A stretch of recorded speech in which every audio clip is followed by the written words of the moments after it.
All right, this is the Eagle Point Community Development District Board meeting. It is Thursday, August the 6th, 2026. It is 5 p.m. and we'll call the meeting to order, and we can go ahead and start with the roll call. We can start at the far end of the table with our chair. If you want to state your name for the record. Kevin Gagnon. Rabah.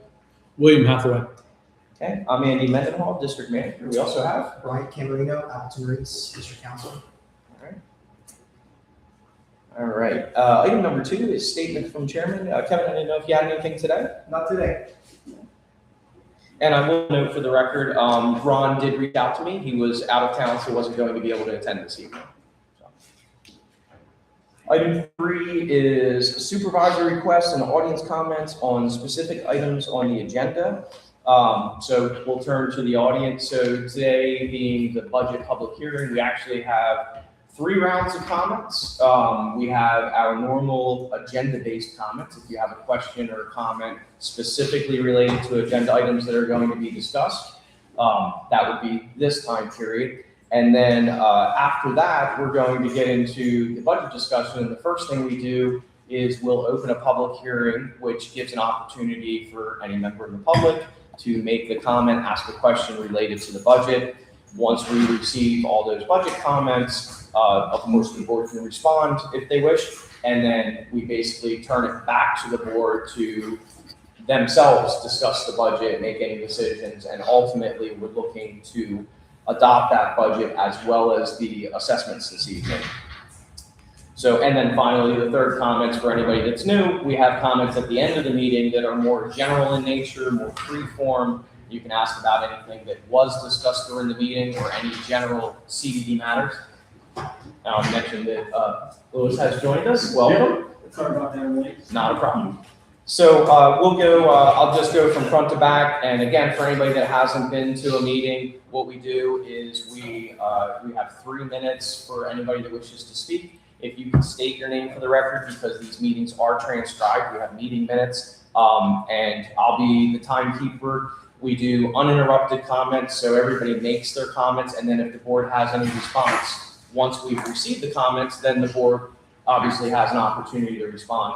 I'll be the timekeeper, so typically when you've spoken for 2 minutes and 30 seconds, I'll give you a wave so you know you have 30 seconds left, and that's kind of the gist of it, basically.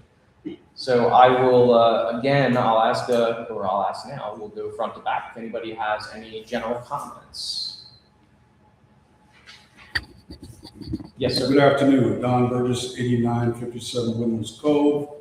My comments are going to relate to submitting my name for an open seat on the board. I want to be very clear. I have been openly critical of the chair and co-chair on a number of issues affecting this community, which I felt were not in alignment with good budget management and or leadership and management. And as I stated in my email or my post today on Facebook, it's been a year since we had the landscaping crew, the management company, and our legal team fire us. And as I stated in my comments today on Facebook, that's an indicator in the morning. That says something is amiss, because in business, people generally don't walk away from revenue generating business. With that said, I also acknowledge that Kevin, as a human being, has been the subject of a lot of negative commentary. And I get it, right? You're human just like the rest of us. And as a result of that, I believe that sometimes one can develop a siege mentality. That is to say that when you get in that mindset, everything that you hear that doesn't support your viewpoint becomes an attack. I can assure you that the comments that I've made and will make and will support by action is not a personal attack, as much as we need to see a material change in the way this board is being managed. And that's why I've submitted my name, because I cannot stand by throw rocks unless I'm willing to get back in the ring with the rest of you guys and make that happen. Now, it's really on you if Rabah, yourself, and William today will support my candidacy to join the board. If you do or you don't, it is what it is. But know this, if I decide or I am appointed on this board to serve with you guys, it is going to be purely out of an effort to do problem solving. I've sent you guys a letter as one aspect of that, dealing with the surveillance system that's in place today. I've outlined specific statutes in Florida law that reduce the burden on the legal team to research that and make that happen. I did that because I didn't want them overwhelmed with some of my assertions. And with that, I hope you guys see that as a value and not as a threat. Thank you. Okay, thank you. All right. Can I finish it? Yes, sir. My name is Jim Casement. Normally I give a 3-minute discussion here prior to the meeting, but this time I sent a detailed letter because the comments I made were far exceeding the 3-minute allotment. So I asked for that letter to be part of the public record, and those are my questions I have for the board. Okay, thank you, Jim. And yeah, we have that, so it'll be part of the meeting record as well. So. All right. Anything else from the front, sir? This is Siwei Ying, 11615 Armada. I also sent a letter to the board. It's going to be too long to cover in the 3 minutes, but I just want to talk about the flagpole a little bit in terms of, I know that's part of the discussion again tonight. And I was hoping that the board will consider, if you are putting a flagpole down, to put it at the main entrance rather than at the amenity center, so that it's, viewable from the public rather than just the residents. That will give better look at the main entrance and look kind of like Bayview's entrance as well, which they have a big flagpole at the main entrance. The second item is in regards to the bush replacement. Some of those bushes that are being discussed are behind my yard, and this would be the second or the third time the district has tried to replace the bushes, and has not been successful because the irrigation has been not working. I brought it up to Rabah before, and I also brought it up to Tom when he was on the board. And at the time I was saying that those weren't irrigation lines. I'm not sure if they ever got fixed. So before you consider putting in more bushes to die, if you could make sure that those irrigation lines are working. Lastly, within the last month, as we know, it's been raining a lot, and I leave from the second entrance, and I constantly see the irrigation running during the rain. Now, for our homes, I understand that we have a rain sensor that deactivates the irrigation system when there's rain, but that doesn't seem to be the case for the district. So I was hoping that someone would take a look at that, potentially could save us some money. And then the very, very last thing, in April, you guys said that the streaming was not worth having because there was not enough participation and low attendance. And at the time, Andy also said that there was no cost associated with how things functioned as is. But now, as of last month's meeting, is now a critical infrastructure. Kevin's own words said it twice, that it was a critical infrastructure, and why volunteer technology tech support is not good enough to continue to support that. But now the new discussion narrative is that it requires ADA Title II. Just letting you know. Okay, all right. Go Okay. Yeah, you got that. Okay, that Title II, and that you want to bring the streaming back, which would be great, but rather than holding back the streaming until we get Title II figured out, why don't you just go ahead and get the streaming working now, and then figure out Title II simultaneously? That's it. Thank you. Okay, thank you. Questions? Move to the second round, or any questions? Rod Yes, Record, 8920 Windless Cove. I sent an email earlier today to you, Andy, and I'm sure you probably hadn't had a chance to send it or see it to the board. But basically, I'm asking, how are we verifying our contractors are licensed? Because basically, any improvement to the facility requires the contractor to be licensed per Florida statutes. Under Florida Statute 190, the CDD must follow all governing regulations. Statute 489.113 says all contractors must be licensed if it's an improvement to the facility. So here tonight, we're going to talk about gazebos outside. There's concrete work. You're pulling the pavers up. You're pouring footers. That is a capital improvement to the facility. Both these vendors that you have shown tonight upon searches do not have a contractor's license in the state of Florida. They have an LLC, they're operating, but they don't have an actual license, or they're not even licensed in Manatee County. So I would ask, how are we verifying our vendors?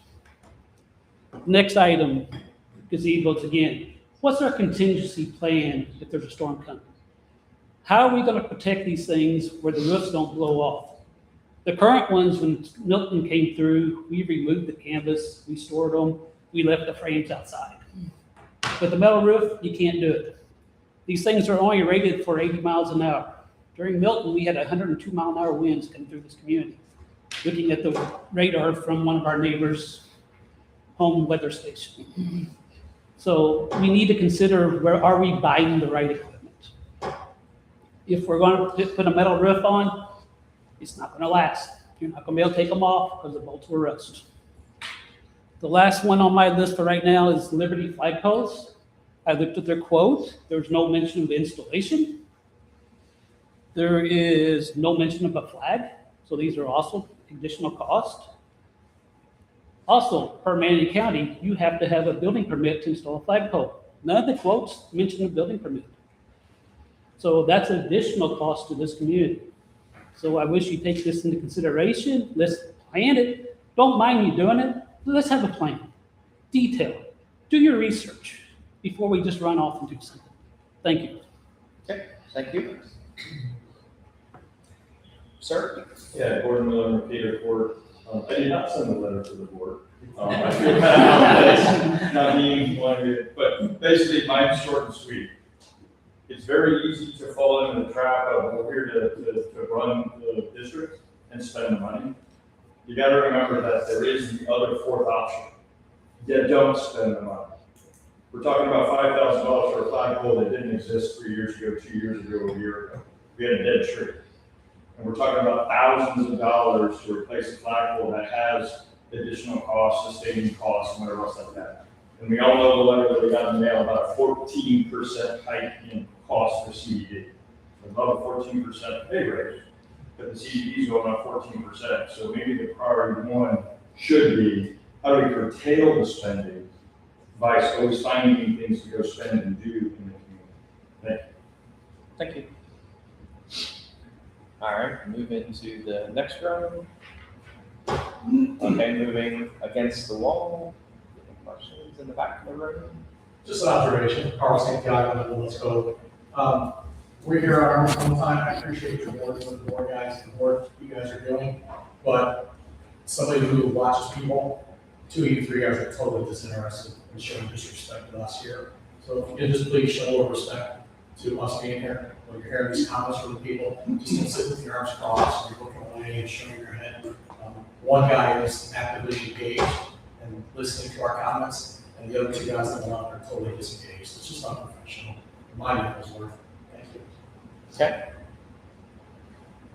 Anybody else? Did I miss anybody? Okay, so we'll turn it over to any responses. For the, I can respond to the one question as far as verifying vendors, contractors, that sort of thing.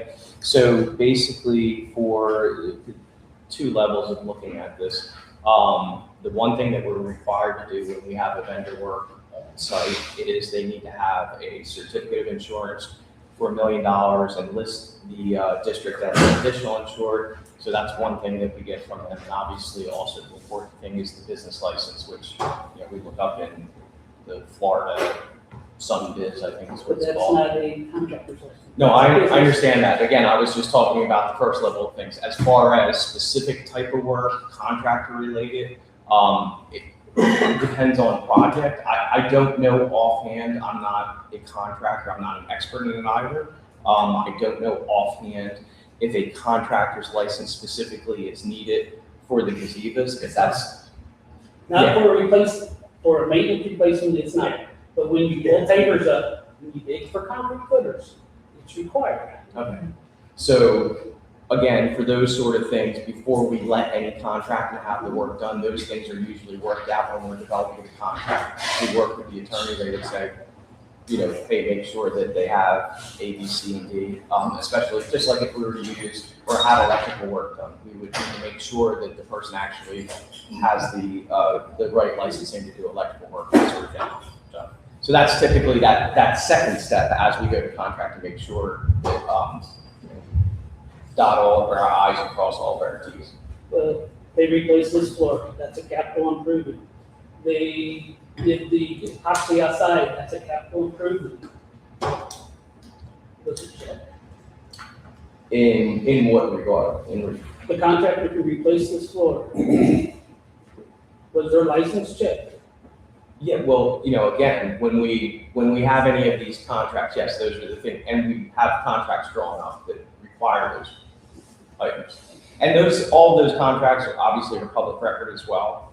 So, you know, the review of them is available for anybody who needs to look at it. But I appreciate, I mean, what you're saying makes complete sense, and it's something that, to be honest with you, although we do double check these things as we get going when we do the contracts, important to know that up front, and also to, you know, obviously try to get contractors that we ask those questions. And I know Lewis does a great job. He's very familiar with a lot of these contractors because they're usually across different districts for different projects. So there's obviously very important points. Could it just be they have a contractor license under a DBA or a name and LLC is related? If they reported, the quote is based on the It name. doesn't matter. You have So a let's, license. with all due respect, let's not do Okay. crosstalk. I, again, appreciate the, you know, valid things to bring up, so completely understand it. Obviously, board members, your opportunity, if you had any comments at all, certainly. If not, we'll go ahead and move on, but just want to give the opportunity. No comment. Okay. So that would take us to item number 4, which is business items. The first thing we have on the business items is the consideration for seat number 4, which is a 4-year term. And basically, we did receive actually 3 expressions of interest. One of the folks, they had withdrawn. Main reason why, she was running for one of the seats anyway, so probably just, I'm not going to speak for her, but I assume she probably just felt, well, I'm already on the ballot, so maybe not necessary. We do have Mr. Burgess and Ms. Gordon. I don't know if Ms. Gordon is here. Oh, welcome. Okay, so we do have both candidates here. Typically, what we would do, what I would suggest is if you want to give each of them a minute to introduce themselves to the board. I know you all had the chance to look at their information. And then ultimately, as a board, you can kind of set the process. And what we've done in the past is obviously a motion to be made to appoint somebody. I do have an oath of office here. So if that individual, whoever it is appointed, they're welcome to take the seat this evening. I would just administer the oath. Is it 2 years or 4 years? 4 years. It's the rest of the term, which would be just over 2 years. For Mr. Fudali's seat, yes. For his previous seat, so. Okay, so is the board okay? We can just go in the order of the agenda. We could let Mr. Burgess speak, and again, we'll just kind of, I'll keep time just to make sure you both get an equal opportunity to speak, and then if the board has any questions, if that's okay. That's fine with me. Yep. So, Mr. Burgess, obviously you're first up. Please feel free. All right. My name is Don Burgess. I'm currently the president and CEO of Pointe CDD, a security technology firm. I've recently retired from the federal government. About 3 years ago, I've served as the deputy CIO in my office of the Assistant Secretary for Health, HHS. I've worked for the Director and the Deputy Director of the United States Secret Service, TSA, and Homeland Security in general, where I led national security programs to include designing every camera in the checkpoint as you go through every airport. Prior to that, I spent about 10 years in healthcare and biomedical engineering. I was trained in the U.S. Army. And the important parts of my career that you should know about is I've spent an inordinate amount of my time managing hundreds of millions of dollars of your taxpayer funds and dollars. I have run national and local programs, and I've had to be responsible for as much as 268 programs at one time, with over 150 people directly reporting to me. What does that all mean? What I bring to the table is that I've noticed an opportunity where structured scope requirements will help the process to be able to get unified bids. Not bids that are 130% more than the other, but if you have or understand the scope of the requirement, writing the scope, sending that out, so you get apples to apples comparison. That is born out of my years in program management. The second piece, as I discussed earlier, is I've been a security professional for almost 3 decades. And what I'm seeing here and what I've noticed is that we have a liability in that we don't have structured policy in the way we manage security and video surveillance. That needs to be addressed, and I believe my skills, knowledge, and ability can support that. Lastly, the ability to work with people that you don't agree with. That is an important facet of what I do, because I'm always concerned about one thing, the mission. Whether in the military or Homeland Security or anywhere, we did not have the opportunity post 9/11 to spend a lot of time hating on each other. In fact, the Homeland Security Committee in 9/11 Commission report that we had a failure of imagination in the inability to work across agencies to solve problems. I think we have some problems here, and I think despite whatever grievances we may have on a personal level, I think we need to come together as a community to work to fix it. Over. Thank you very much. Ms. Gordon, please feel free to introduce yourself. Shorter than that, but my name is Cassandra Gordon. I am a licensed enrolled agent with the IRS. I own a 7-figure virtual accounting firm specializing in controller and CFO services for general contractors in the trades industry. So what I think I'm going to bring to the table is maybe a little bit of breakup in the masculinity that's going on between the board and, you know, the community members and everything going on, but also being able to kind of help with the financial aspect of it, as well as being able to translate that to the community in a way that they can understand and not just blatant numbers kind of thrown out there, because I think that seems to be the biggest issue, which also is an issue for me, you know. But being able to kind of translate everything in a way that's not just direct and general and answer some of those questions is just kind of something I'd like to contribute almost voluntarily in any kind of way. I don't have a campaign. No, thank you, appreciate it. Okay, so board members, I'll turn the discussion back over to you. If you haven't had any questions or want to discuss amongst yourselves. And again, I would suggest the easiest way to handle it, if the board has an inclination to appoint this evening, you would probably just want to do that via motion. I motion to appoint Don Burgess. Okay, so we have a motion, and do we have a second? Second to discuss, right? Sure. Okay, and discussion. I would appoint Cassandra. There's nothing to discuss. Yeah. Well, I have a hard time supporting someone whose behavior caused the disruption and suspension of this very meeting in April. And the same behavior that led to some residents asking for police presence so that they would feel safe being here. So I can't see throwing my support that way. Plus, I feel that what Cassandra offers is more what the board needs at this time. Anyway, so there's a motion, there's a second. Yes, Any additional discussion? I think Don has brought up significant issues about the security.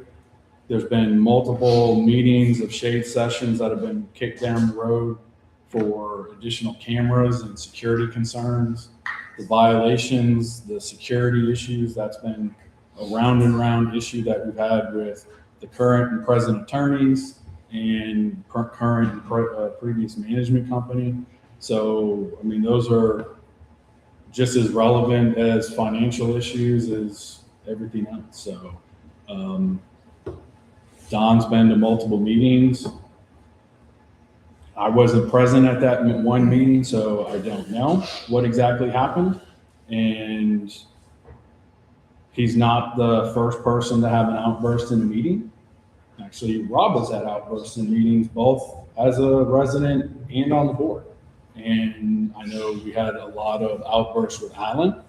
And as far as the law enforcement presence since that meeting, there's only been one time that the law enforcement officer has actually even had to potentially intervene. And that was actually the May meeting, I believe, that there was the issue with a different resident who became kind of belligerent and attacking another resident in the audience. So, which is another concern that I have, that we're paying money to have a law enforcement person present when we've had one potential issue that I don't know exactly what it was, but.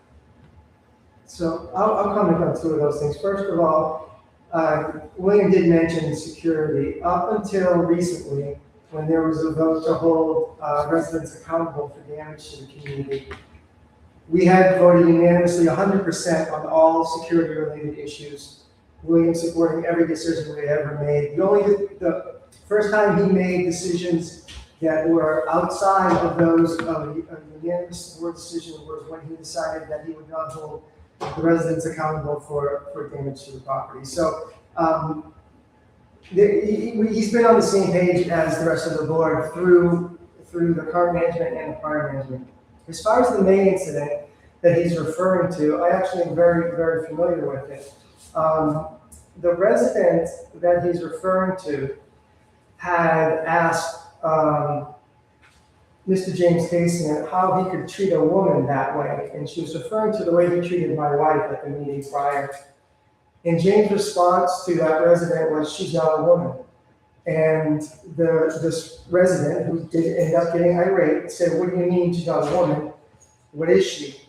And James said, "She's an animal." So when someone speaks about my wife that way, I don't necessarily get mad at the person who's disgusted by that type of vulgar treatment of women. So I have nothing else to discuss. The motion is made to support John Burgess. Is there any additional discussion? Nope. All right, hearing none, all in favor? Aye. Oh, no. Cassandra. Okay, No. No.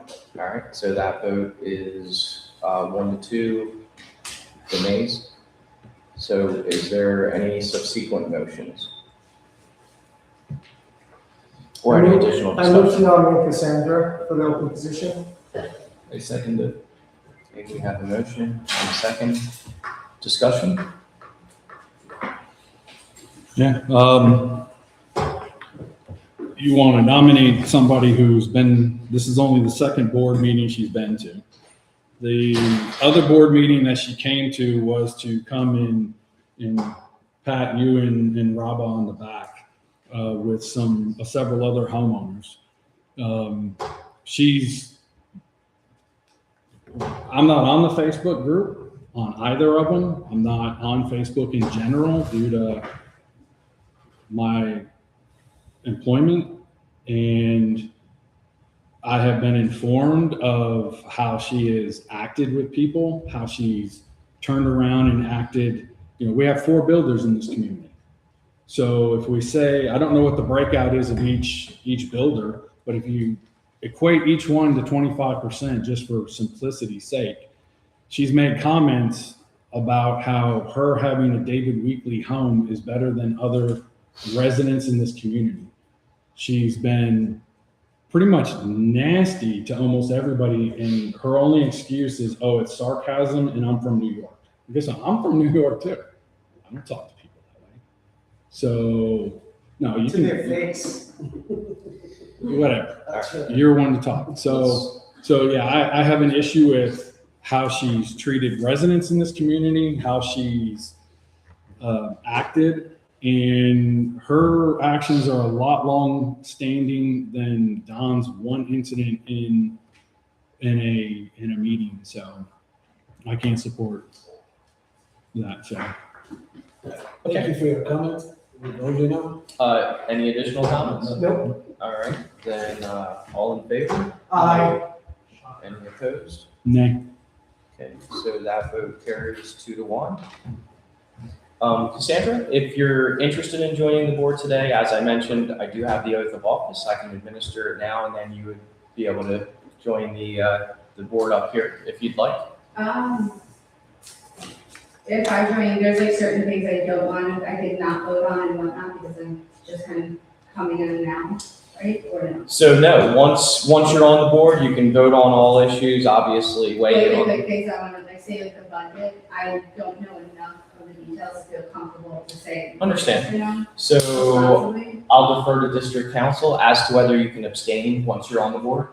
You obviously can do what you want. We prefer that you not abstain.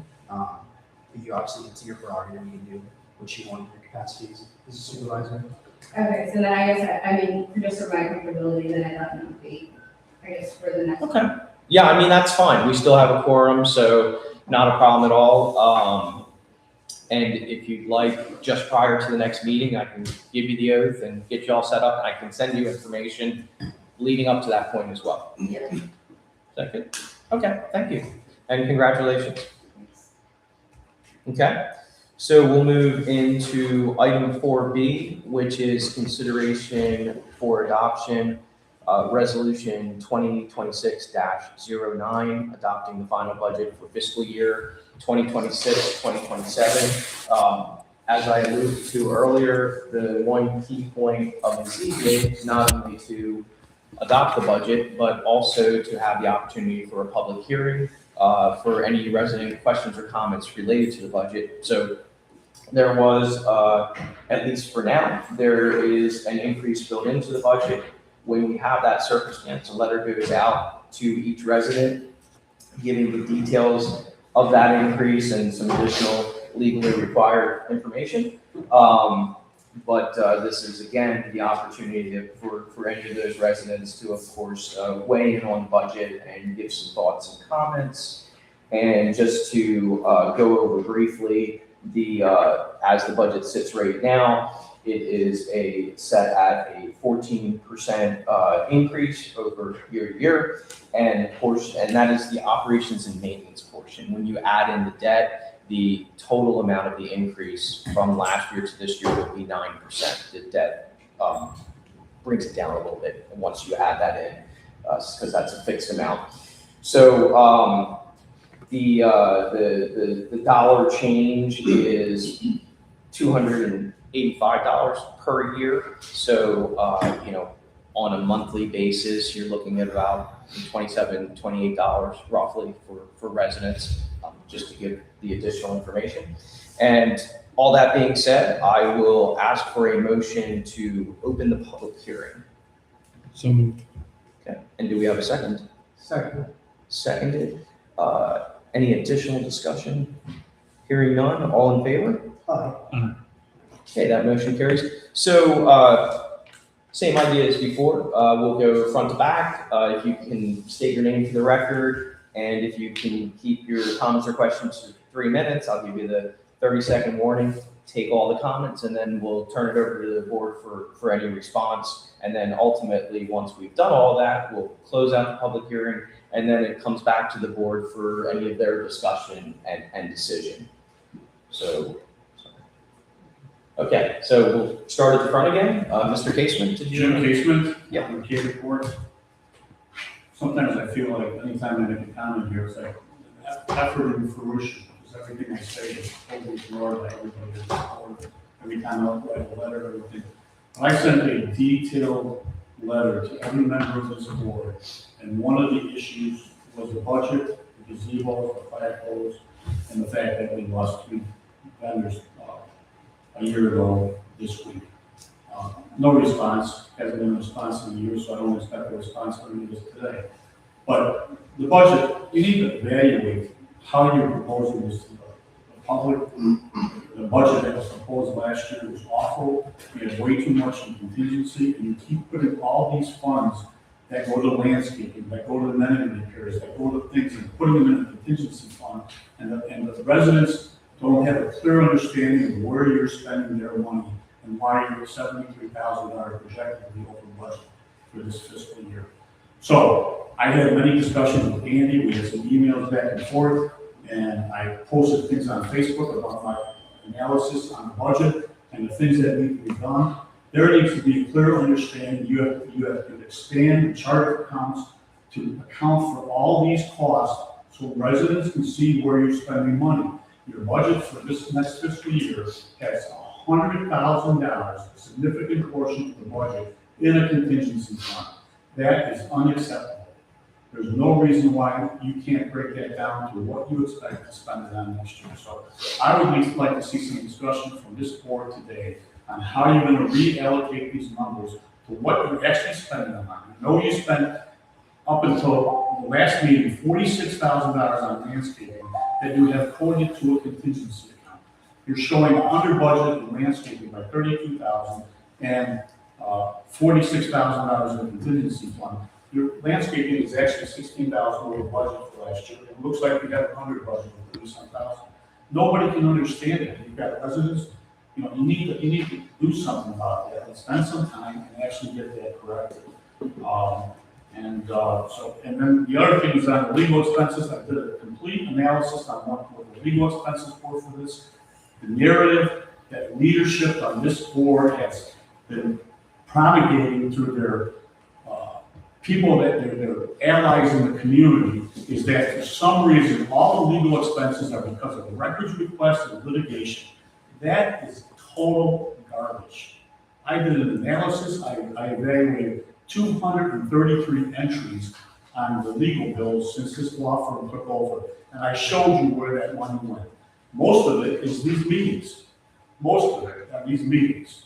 So you need to evaluate that before you make any assessment, before you make any decisions. And 14% is unacceptable. You need to bring that down. Thank you, Jim. Mr. Burgess? Don Burgess, Willis Cove. I'm going to piggyback on what Jim has said. Program manager, good program management requires the manager to assess the costs. On new programs, the known unknowns, you would have a larger contingency plan. When you're working with known entities, functions, and operations like the one we have here in the district, you don't ever want to see a variation of more than 5%. We're here today to discuss a 14% increase. The challenge that I have is when you guys are talking about increasing the budget by 14%, you're really not calling out what is discretionary spending vice known contracted operational spending. And as I've heard it, and I think Andy, you spoke about this in the last meeting, there is still some reconciliation happening with the books. And the discussion around whether or not we were 60K over budget or 70K or 30K. In fact, I remember Rabah in one of his postings said it wasn't that high, and that as we reconcile the books, maybe we'd come down. I don't know why 30K comes to mind, Rabah, in that post that you made.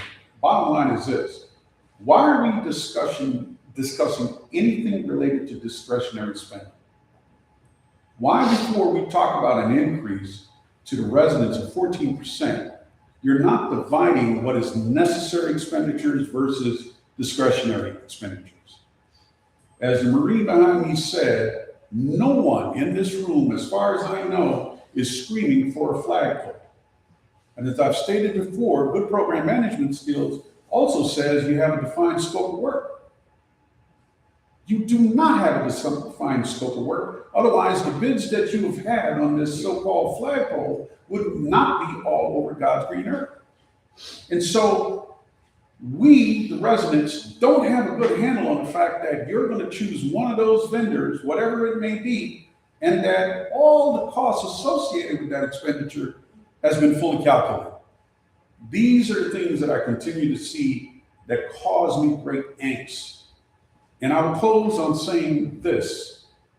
My dear Kevin, I am so sorry that you are at a place in your life when you cannot separate a contemporaneous utterance against nonsense versus somebody's ability to serve this community. And that speaks more about you than it does about me. Thank you. Moving on. Yes, sir. Seaway Ying, 11615 Armada Way. Kind of the budget talk, so just going to say that this budget has gone out of control. When I bought a home here, it was $2,500 a year in CDD fees. If the board approved as is tonight, it has gone $1,000 higher in the last 4 years. Everyone on the board knows Chad Ballard. I reached out to him. He left this very neighborhood because the CDD fees were too high and did not reflect the amenities that's being offered in this neighborhood. At no point has this board attempted to negotiate better rates with its vendors. We've just been paying and paying and paying. And in fact, the board chair has proactively offered more money to both the attorney and the management company, despite neither asking for more. I want to remind the board that we're the taxpayers. The money comes from us. Like, I understand you have to approve a budget tonight, but please keep it reasonable. You're heavily padding the contingency funds, as James and Don has said. You're adding a huge legal fee cushion that could or couldn't be spent. And please restore the streaming, as I said before, so that we can stop paying vendors to drive to the meetings. And then lastly, the pool stuff, I brought it up earlier, the light study for the pool is on the budget for $2,500 for fiscal year 26, and is on it again for 27. Instead of asking for another $2,500, how about we just get it done in the next 2 months and not be on the next budget? That's it. Thank you. Ma'am, anything? I'll go to the second round, moving our way across. Yes, sir. Rod Bradford, 8920 Windless Cove. I have a question concerning the surveillance budget. I notice it's 15%. That's roughly 23% of the purchase price. You had it this year, you had it next year. Anyone in your repair budget is only for maintenance, minor upgrades. It's not subscription services. It's just for equipment only. If you have a 23% budget, that is extremely outrageous in any industry that I work through. A 5 to 7% budget is normally typically what you need for R&M. Thank you. Thank you. Okay, moving along to the next kind of sort of row. Anybody? All right, I'm going to move along the back wall. Any questions? Oh, I'm sorry. Go right ahead. I don't remember these meetings very often, but I'm here today. And I guess some of my observations that. Ma'am, could you just state your name? Valerie. Thank you, Valerie. Yeah, Avalon. I've been here since the beginning of time. But at any rate, I don't like to get into it, but I just feel like the things that I've seen, Facebook and all that, and the budget and the whole nine, it just seems to me that I don't have trust. And I think that's really important for all of the people in this community to have in this board. And I think because of some of the infighting and all the crap that's been going on, and I don't know anybody from Adam, but it doesn't look good. It's not a good feel. It feels bad. My job is community relations for a bank, so I really understand what it takes to build a community. And I just feel like that's the first thing we need to work on, the second thing, so that's trust in the board. The second thing that I would ask, maybe on behalf of others as well, is that you really focus on doing the best that you can do to cut the cost, to really, all the infighting, all the bull crap, just put that to the side and think about the people that have to, we're all in a financial situation right now, none of us can find ourselves in. And so every dollar counts for every single resident that lives in this community. And I think it's your responsibility to make sure that whatever you do is very transparent and that you communicate in a way to where a fifth grader can understand. And make sure that we all feel comfortable with where our dollars are going. In particular, 14%, I'll pay whatever it takes to do whatever we need to do as a community and do my part. But I don't want to be gouged and I don't want to be cheated and I want to feel like I trust the people. I'm giving you my money. And I want to trust you. And that would be my only ask without going into all the budget details and all those other things. And I'd like to get to come here and feel good about being in this meeting and feeling like we are together, really all of us, trying to work to make this the best community that we can now. It's fully built out and everybody's here to make it the best that we can make it. So thank you for letting me make that comment. I really don't know if I added a lot of value, in my own opinion and my own thoughts, but I just wanted to say that. Thank you for your time that you spend on the board. I know it takes a lot. You know, I don't want to get bored because I don't work that hard. I'm tired. So I appreciate your work and effort. Well, thank you. That's all I ask. Appreciate the comments.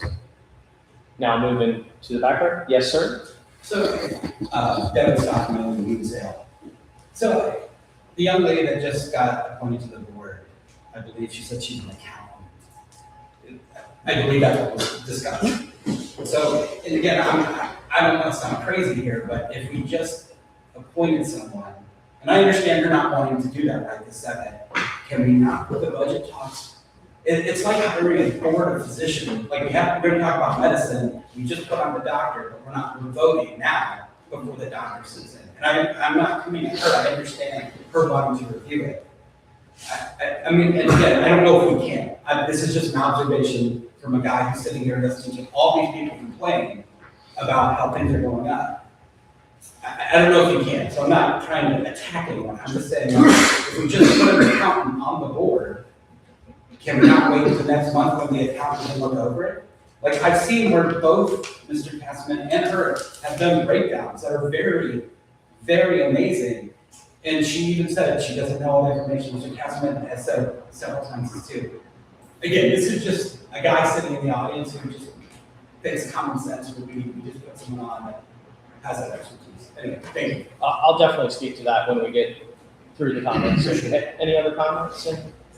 Yes, sir. Is it okay if I go out of order? Yeah, you didn't speak earlier, so go right ahead. All right, John Horrocks, Avalon New. I know there's a lot of talk tonight about the quantitative state of affairs. I just want to talk about the qualitative state. I think I'm one of the few people here, perhaps with small kids. The budget's the budgets, the dollars is what it is. With school going back into session next week, I know my kids later at night in the evening, they get a second wind. I want them to go to bed early, despite my best efforts, it doesn't happen. If we're going to have this pool, I would love to use it after hours. You know, I don't want to just look at it. That's all. Okay, thank you. Did anybody else have any budget comments? Yes, sir. Gordon Miller, Mercator.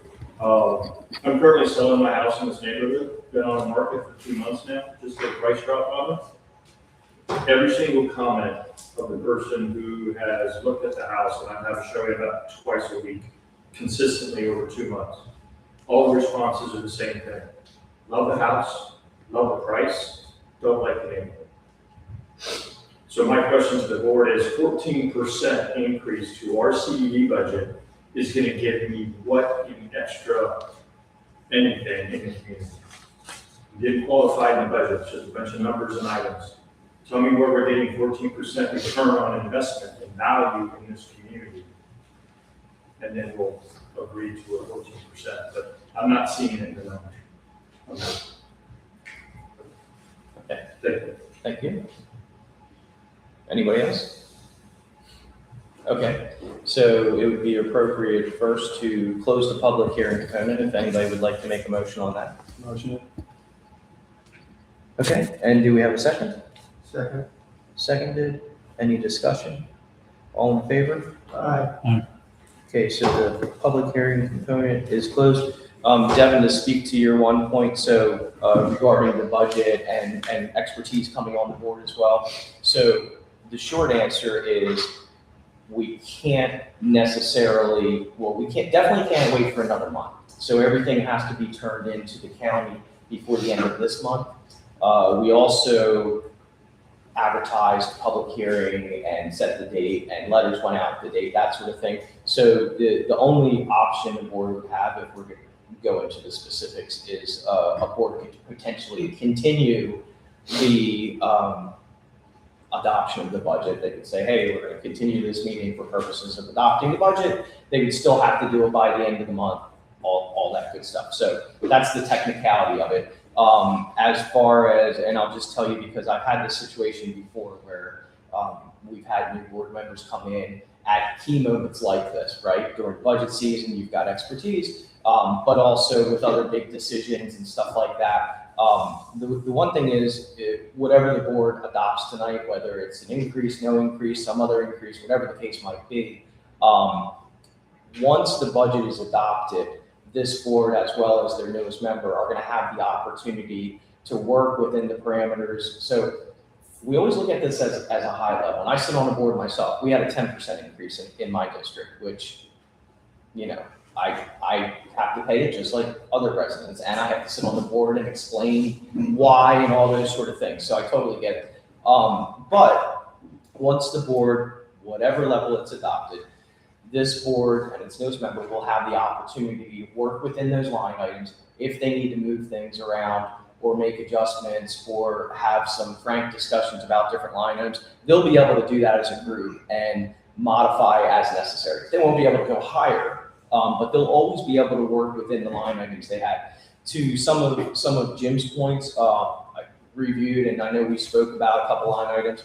I do agree that there is some benefit. One of the things that I inherited when I came into this district that I did not like is that, and I'm not blaming GMS for this, it could have been set up when the developer was here, but we basically have broad line items, and we have landscaping, right? And we have ponds and stuff like that. We do have some specific maintenance line items, but what I personally like and what I think is helpful for the board is to have for every major type of expense, we have contract line, we have R&M line. So landscape, contract line, landscape, repairs and maintenance, and then you start, and by the way, this is exactly what I was referring to Devin's comments. Once we get into whatever level you adopt, we can segment those out. We can create a line item that says, you know, going forward, this miscellaneous contingency, let's say we kept, there's two of them, 50,000 apiece. Let's say we kept that. This board can sit there and say, you know what, for this year, we're going to do, I'm making this up, we're going to do $25,000 in landscape repairs and maintenance. We can very easily do a journal entry to move out of that miscellaneous contingency to very specifically put it into repairs and maintenance landscape. We can do the same thing with other lines. The reason why, to go to the point of how things are booked, because I struggle with it as well, because a lot of things are booked towards miscellaneous contingency, and it's for exactly that reason. We inherited a budget that had certain line items. So I've tried to, what's important to me is make sure we're paying the correct contracted amounts. So when I do see the landscaping line item that you see in the financials every month, it is essentially the contracted amount. And unfortunately, that means the other landscape stuff, yeah, it's down in contingency, which is not the best way to display it, but I wanted the integrity of the landscaping contract so that we know we're not overpaying for a contracted amount.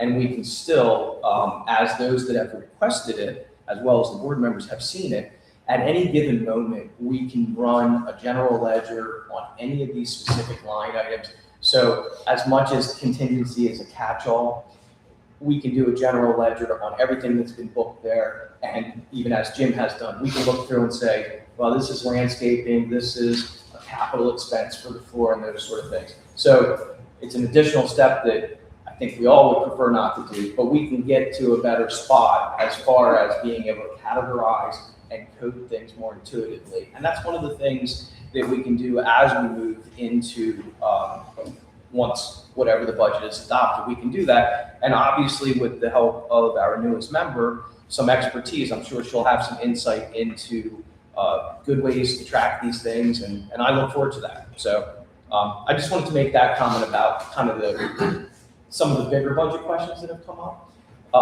As far as the the increase, I'm going to turn it to the board. Now they're going to discuss from their perspective, and if they have any responses to the questions. Again, right now you're sitting at a specific increase that, again, we adopted similar in my community, and I get it. Sometimes, if I'm to give you my honest opinion from coming in here from being completely separate, I walked into here, and you guys have a wonderful community. I will say the budget, in my opinion, just my opinion, was too low. So I don't know if it needs to be 14% higher. That's certainly, we can talk about that. But I can tell you that the budget that was set up was not adequate for what you have. Number one, things that you needed to take care of from a maintenance perspective in general. And additionally, as I think I pointed out in a couple of emails to different residents, there actually were line items that were contracted at a higher rate than what was budgeted. I don't know what the timing of that was. It could be the contracts came in after GMS had done the budget. It's very possible. But the reality is some sort of increase, in my opinion, probably was needed. But that's, again, just my outsider opinion. I don't have a dog in the fight. So I'll stop talking. I'll turn it over to the board. I'm gonna answer some questions. Most of the gentlemen in the back. I remember I seen your post on the Facebook page, and the 2 comments you have from the people visiting your house is people parking in their driveways. I don't know what we can do about that. I mean, it's your driveway. You can park in your driveway. You can. It was part of the original HOA. I don't want to bring up the parking conversation, but. And the second comment I've seen in your post, you said that they said that Amenity Center needs some love. And here you go. When we try to put some love to the Amenity Center, we are spending. Well, they weren't asking for a flagpole, I can tell you that. I'm coming to the flagpole. I'm just talking, referring to the gazebos. That's section 1, flagpole. But for some reason, we keep making it seem like we just wanted to have this flagpole just to have it. We explained it in the last meeting. The flagpole is to replace a dead palm tree that's going to cost us $5,000. So here we are in a situation where we get, if you're going to follow what you wanted to do, every single palm tree that dies in this neighborhood of the tree, we just don't maintain it. We just let it go to save money. That's the point of a flagpole here. So we are in a situation where we're going to put a flagpole or put a palm tree. Simple as that. We are not looking to make it look nice or like to all just flag it. No, it's the cost. Both of them the same together, $5,000, $6,000. A palm tree can die again. A flagpole will never die again. I would disagree with that. I would love to hear. Like, what's going to happen to the flagpole?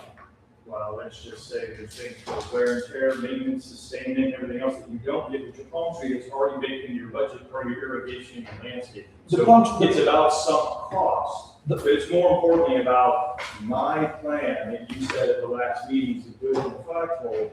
You're supposed to be representing the population. I don't hear the population screaming for a flagpole. So let me, if I can, because the one thing that we try not to do, no offense, sir, we try not to do a back and forth because it would be unfair. Like Mr. Casement made some comments, and then we'd have to do back and forth for everybody. I have a few comments if you let me. And then, Understand. So and the other side of the story, like here you go. You just said it have a 10%. Don't forget that this community have under 400 homes, 396. There is a big difference between the community that have a lot of houses and the community that don't have a lot of houses. Number one. Number two, Bill, you keep saying I want 20. The builder keep the cost cheap so they can sell houses. Every developer do the same thing. And then before they move, you remember, I know you remember when they increased it $70 a month. Remember that 2 years ago? This is basically the first year that it's literally running through like completely homeowners. So we are still fighting those numbers. Do you think we won't just like increase numbers, just like we have nothing to do, just increase numbers? does not work like that. Can I respond or no? No, we're gonna let the board is their opportunity to respond, and then we're And gonna. not just that, like a lot of things was inherited from the developer. A lot of things we paid for, they were supposed to be done during the turnover. You can ask William about that, not me. I wasn't there at the time. He was there. That's one of the things too. So it's not just like we wanted to raise. And again, 14% it looks a big number. We're talking really about $280 a year. I can't respond to you, so. 20, I'm not waiting for a response. I'm just talking in general. It's $25 a month. Other discussion points or comments on the budget before we go? I just want to point out a few things that, just very basic, the way things have happened in the 3 years that I've been involved in budget discussions. The first year, we as a board had just faced a 44% increase the year before. And the residents were going nuts. Each one of us that was on the board spent a lot of hours during those budget meetings, going through line by line by line, every single line in detail, having detailed discussions about each one, what we could cut, slash. Came out to 0% year over year. Okay? At that point, we had not had a reserve study done, so there were no reserves. And there was no plan for contributing to reserves. So we went with this, we got a 0% year over year increase. But then that year was an unusually destructive hurricane season. And there were some issues. And of course, all we took was heat for that because we didn't budget enough, we didn't charge the residents enough money to pad the budget so we could handle a hurricane, blah, blah, blah. So going into the next round was with GMS, I said to them during this period of time, preparing the budget that you inherited, Andy, I said, look, we spent the previous budget discussion going through line by line by line, and maybe we didn't do enough, put enough away. But I'm relying on you as a manager, not you, the GMS manager, to explain to me, do you have accountants that are analyzing what we spent year over year and providing us recommendations of what our budget should be? Absolutely, they have a team of accountants. It is our job was what we were told by GMS is to evaluate all of those things that happened the year before, what's happening in the period that we're leading up to preparing this budget, what projections they may be able to know because of the industry and construction and whatever was going on in these various areas that we deal in, and provide recommendations. So they said explicitly that the budget that they were proposing to us was a solid recommendation by professionals engaged in doing this for a living for community CDDs, management and accountants. And still, Andy, you found some very basic oversights in their accounting, unfortunately. And so here we are now again, and you have identified very clearly what issues were sort of oversights. They just recommended the wrong number to us. And also just what the changes were, what actual costs have changed since you got on board, and we're matching those up with the proposed budget.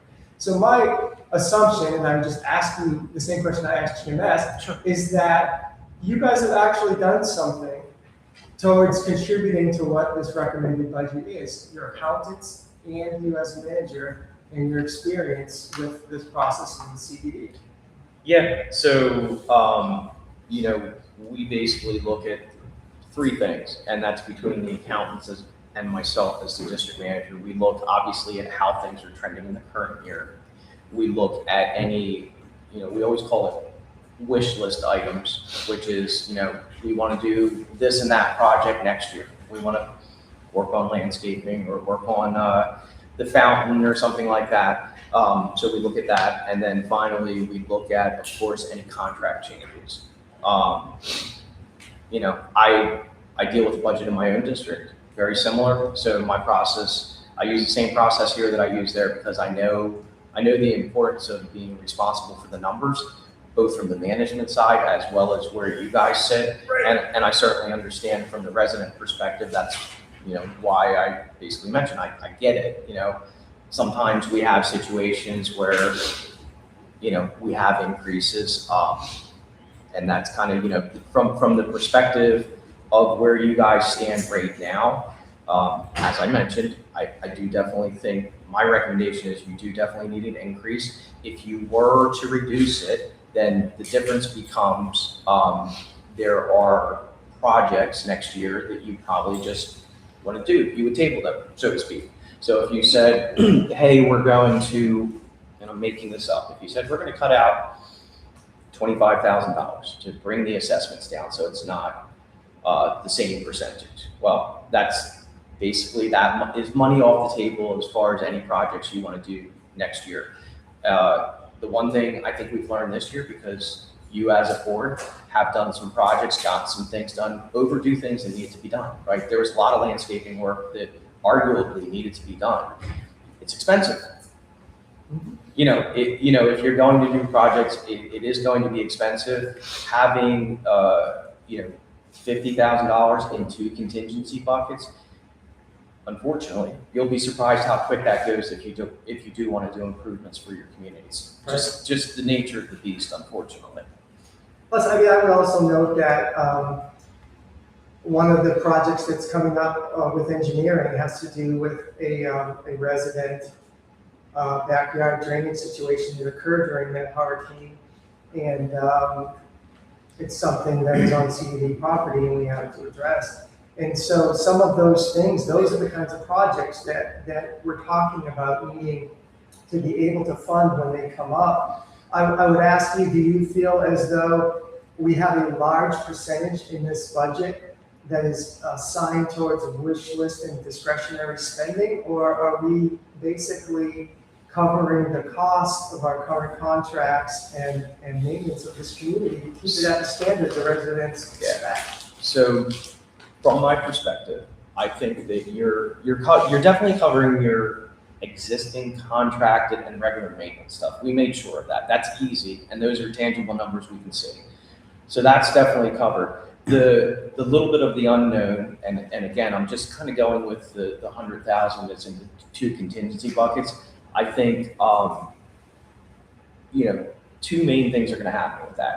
You're going to be able to do a certain amount of projects. I do think that those dollars are a fair amount of them probably is going to be eaten up by erosion repairs. You know, when you have one main erosion repair issue right now.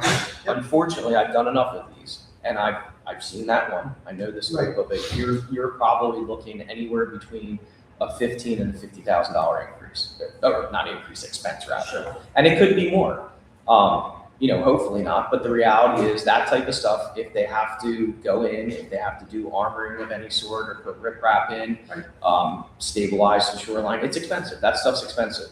So, you know, if you only spend $20,000 on it, that's still a big chunk of the overall, we'll call them additional funds this year. Right. And the reality is, in a perfect world, we'd be putting a little bit away every year for stuff like that, because there's always a potential that you get a major pond issue, which costs $75,000 or $100,000. And those are the sort of things you want to protect against. And long-term, you are going to have reserve type of expenditures, whether it be the amenity center itself, whether it be the pool, whether it be the roads. Those are all, you know, these things are going to be cascading.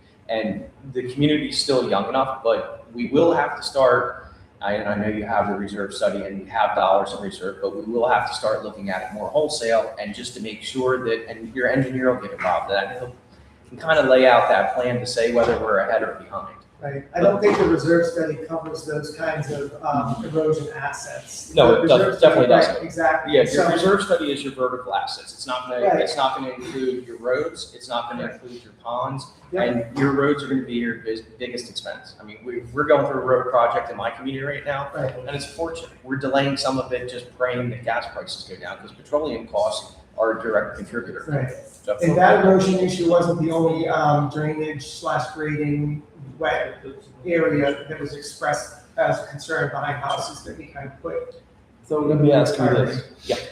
When we have bids from vendors, are we considered, I mean, I know the answer, but just want me, are we considered as the,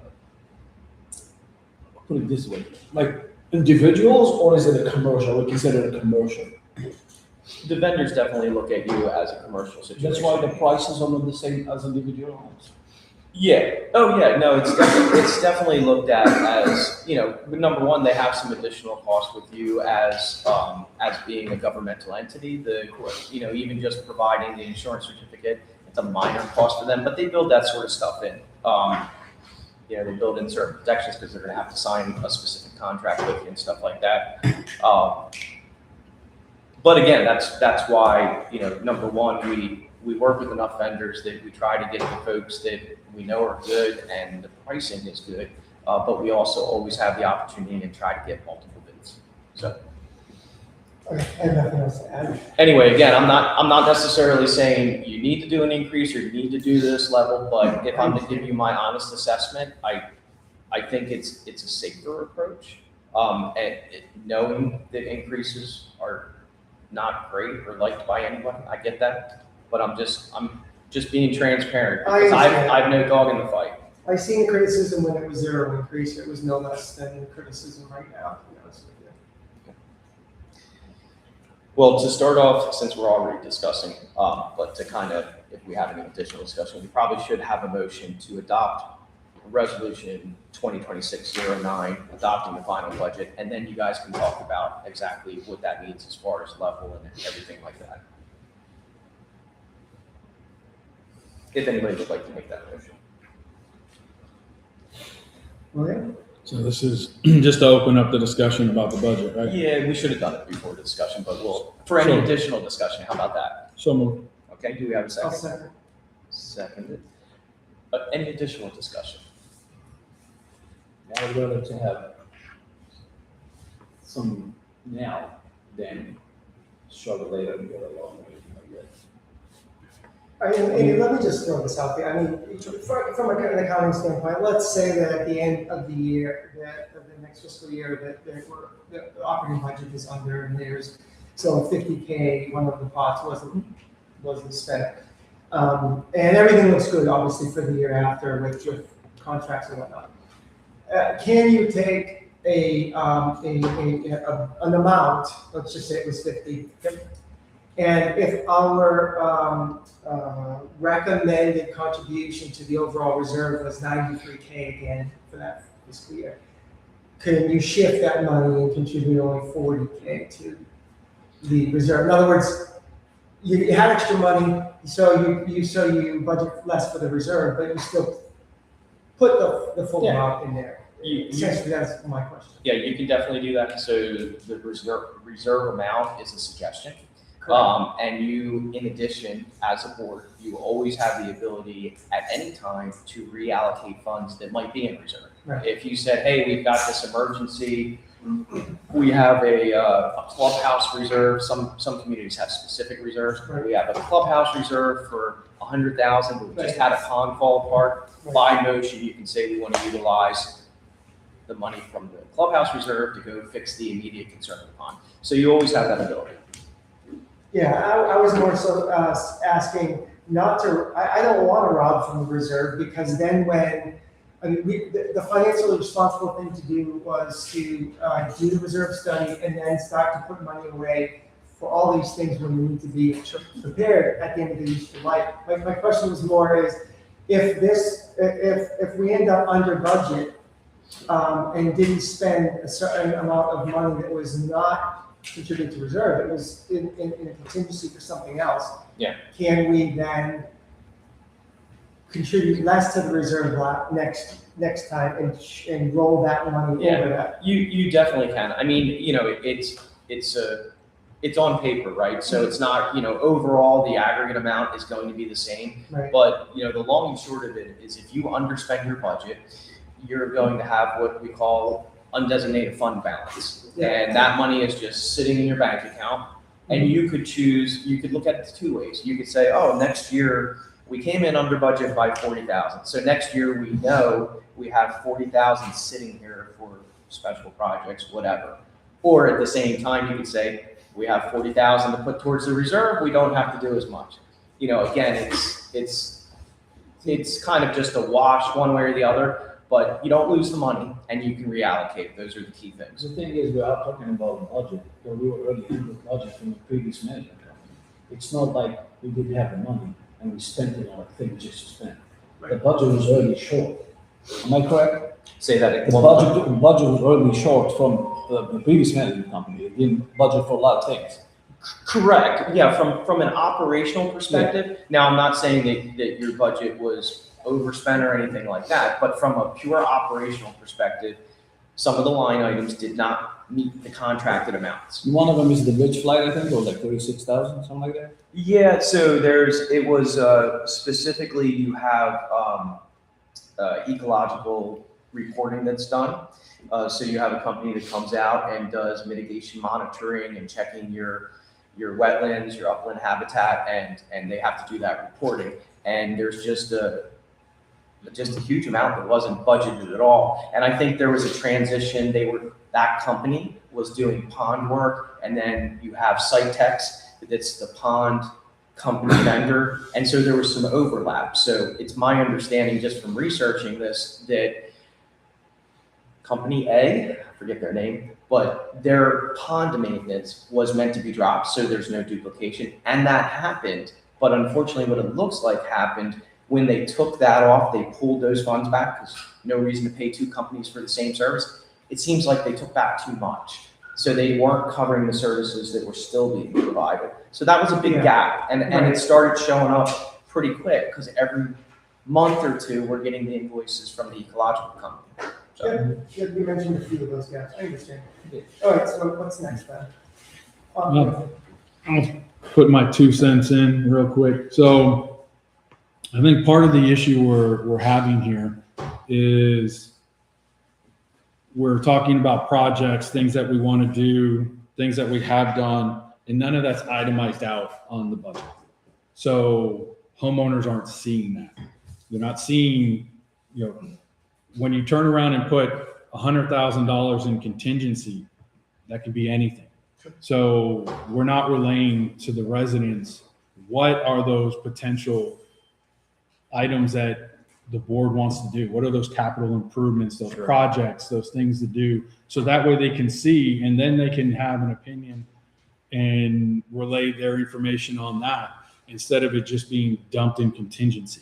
Because generally contingency is a one-time, 1 year thing, that something abnormal hit there and it stays there, and then you shouldn't have to budget for that the next year because it was a one-time event.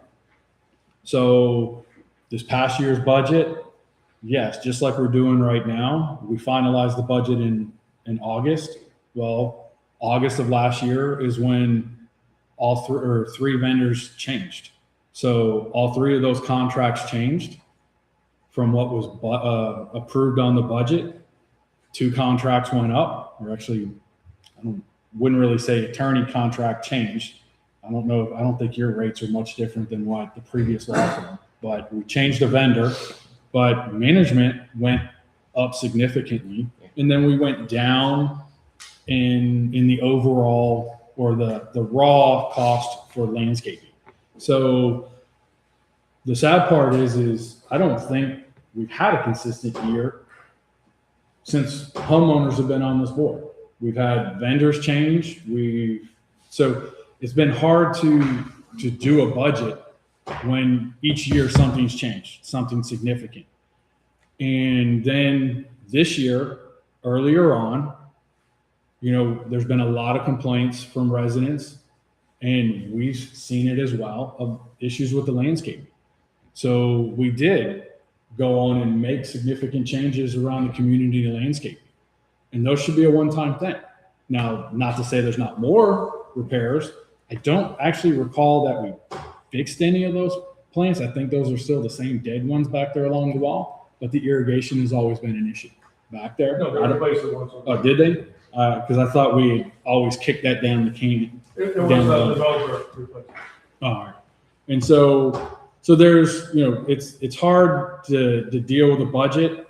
It's hard for a management company coming in to say what a previous management company did. It's hard to, line things out. But, as far as just dumping things into contingency and jacking it up, that's where if we had line items instead of saying, here's a capital improvement that we would like to do and line that out, that would have been much better than just dumping $100,000 into miscellaneous contingency.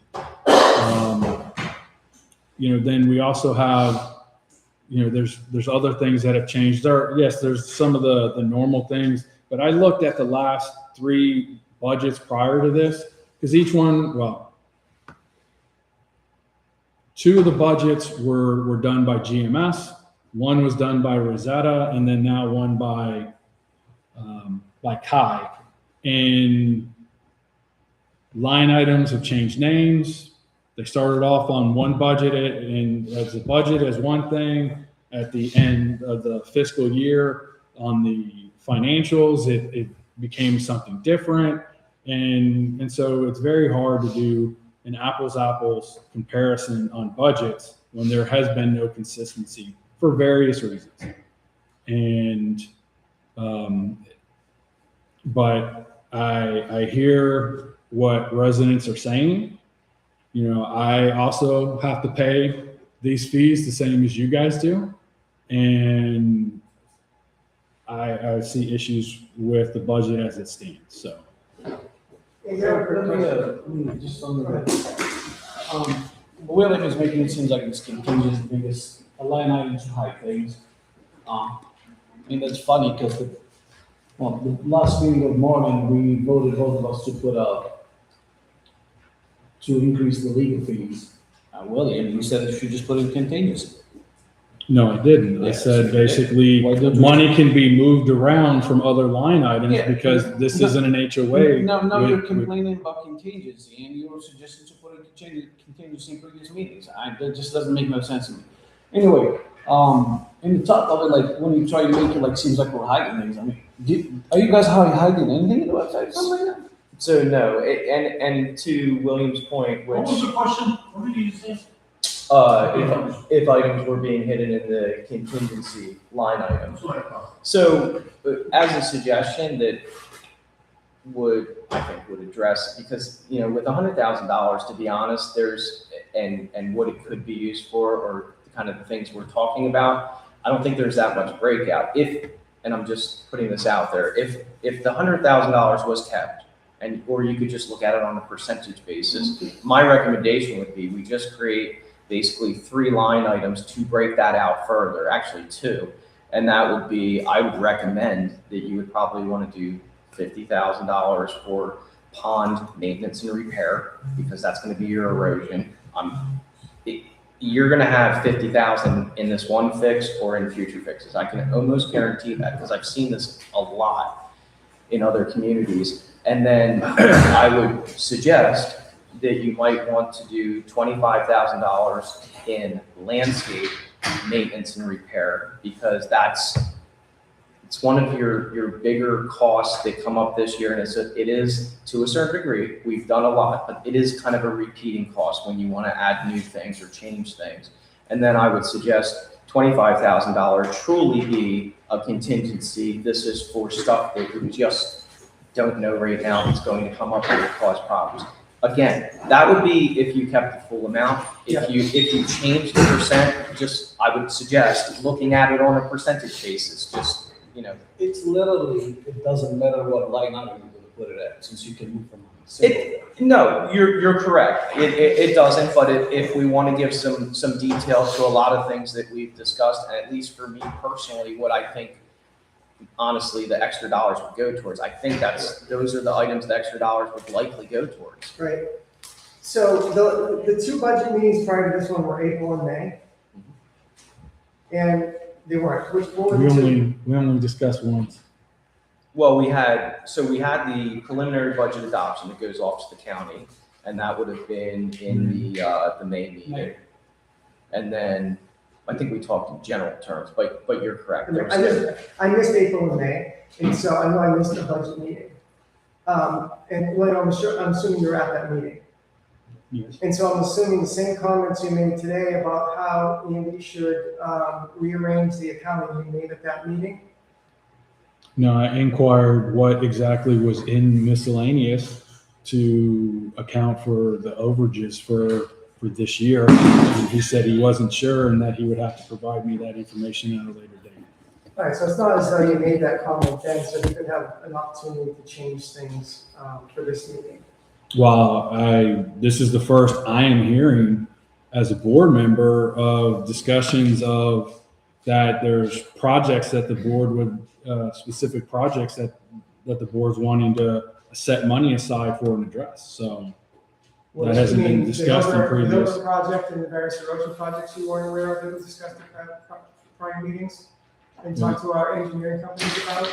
There hasn't Those are the ones been. you're not aware of?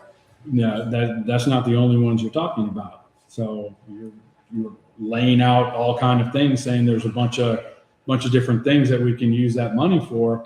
And so for transparency, if we could have a list of things that are upcoming or that projects that the board would like to consider, and then that way the homeowners have an idea where their money is going, not just, well, we have projects that we'd like to do. That way they're aware of what those projects may entail, since there's been all of a sudden a couple of meetings ago discussion of, hey, let's add a flagpole, because big picture, nobody says we have to replace the palm tree.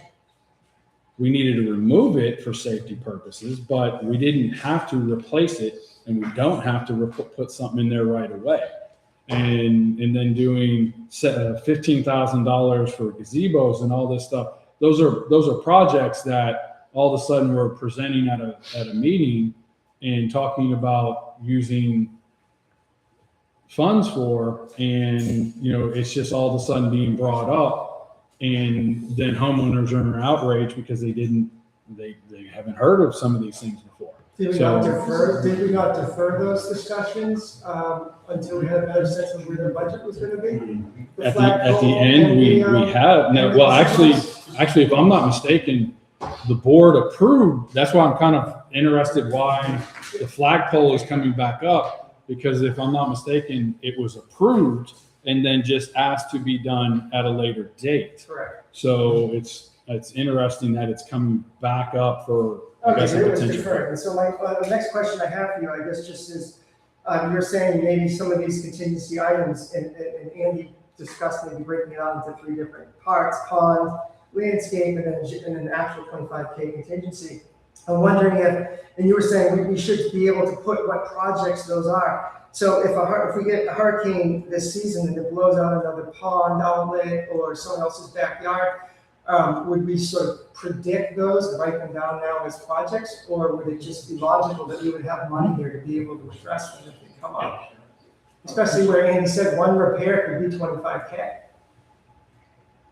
I mean, are you suggesting that we drop 25K, 50K? Just come out with it. Tell us what you want to be less. What is it going to make a difference in the budget? Well, I just want to hear what he has to say. I don't agree with taking any of those things out. Then let's go line by line or whatever, however you want to handle this. If you want my opinion, then yes, as far as the 2 miscellaneous accounts, I think they should be back to what they were originally on the budget coming forward, 15,000 and 27,000. Because at the end of the day, like we said, there's line items on here that haven't been used, so that money could be moved somewhere else if it's needed. And as far as legal fees, I didn't vote in the May meeting to increase that line, and I don't feel that it should be. And actually, as far as legal fees go, no offense, you and Michelle basically spend over half the meeting being entertained by us and the residents. We don't always have a lot of questions for you guys. So there's question as to, streaming has been cut, so we can't have you guys call in, but it's, do we really need the attorney present for every meeting, and do they need to be here for the entire meeting? So. That is correct. When I was working for this board, I said that. Maybe they said, no, we need a lawyer. Sure, just, I mean, Okay, so where are we at? I mean, if he wants to go through more items, that's fine. Yeah, Otherwise, where are we at? So essentially, you have a motion and a second. We're in the discussion phase. Sure. Obviously, William, if you want to bring up any other items, you've kind of stated your opinion on the two big items, right? The 100,000. So that's been expressed. So I kind of defer. Again, William, if you have anything additional, otherwise, we can take a vote whenever the board's ready, one way or the other. The only other thing I would note, just for consistency purposes, I brought this up in that May meeting about the reserves. The reserve study actually says this year we should be going up to 96,000. So I don't know if you just didn't look at it or what, but it's still showing 93,000 on here. But yeah, that money that could just be allocated one way or the other, depending on what ends up happening for next fiscal year. So. And I agree with him 100% on that. I pointed out that to you in an Yeah. email, and you said we could just make a slight adjustment. So Yeah, it's consistent with the recommendation. We'll get that corrected. Apologies for that one. And we'll take that come directly from the contingency fund. We'll take the 3,000. So that's what I was going to say. Yeah, no problem. Okay. Any more discussion? Anything else? Okay, so the motion as it stands right now, just to be clear, is to adopt the resolution with the budget as presented with the one movement of $3,000 from contingency to reserve, to bring the reserves from 93 to 96,000. Okay. No further discussion. All in favor? Aye. Any opposed? No. Okay, so the vote is 2-1, and that resolution is adopted. Okay, that would move us into resolution 2026-10. That is levying the operations and maintenance assessment for fiscal year 2026-2027. So this is the component resolution. It would adopt the assessments based on the budget that you just adopted. In addition, the assessment table was within the budget itself. So for anybody that's seen that, it would remain as it is. And looking for a motion to adopt that resolution. So moved. Okay, and do we have a second? I second. Seconded. All right, any discussion on the assessment component? All right, all in favor? Aye. Any opposed? Since I object to the total of the budget, I'll say nay. Sure, got it. Okay. That will adopt the budget and the assessment.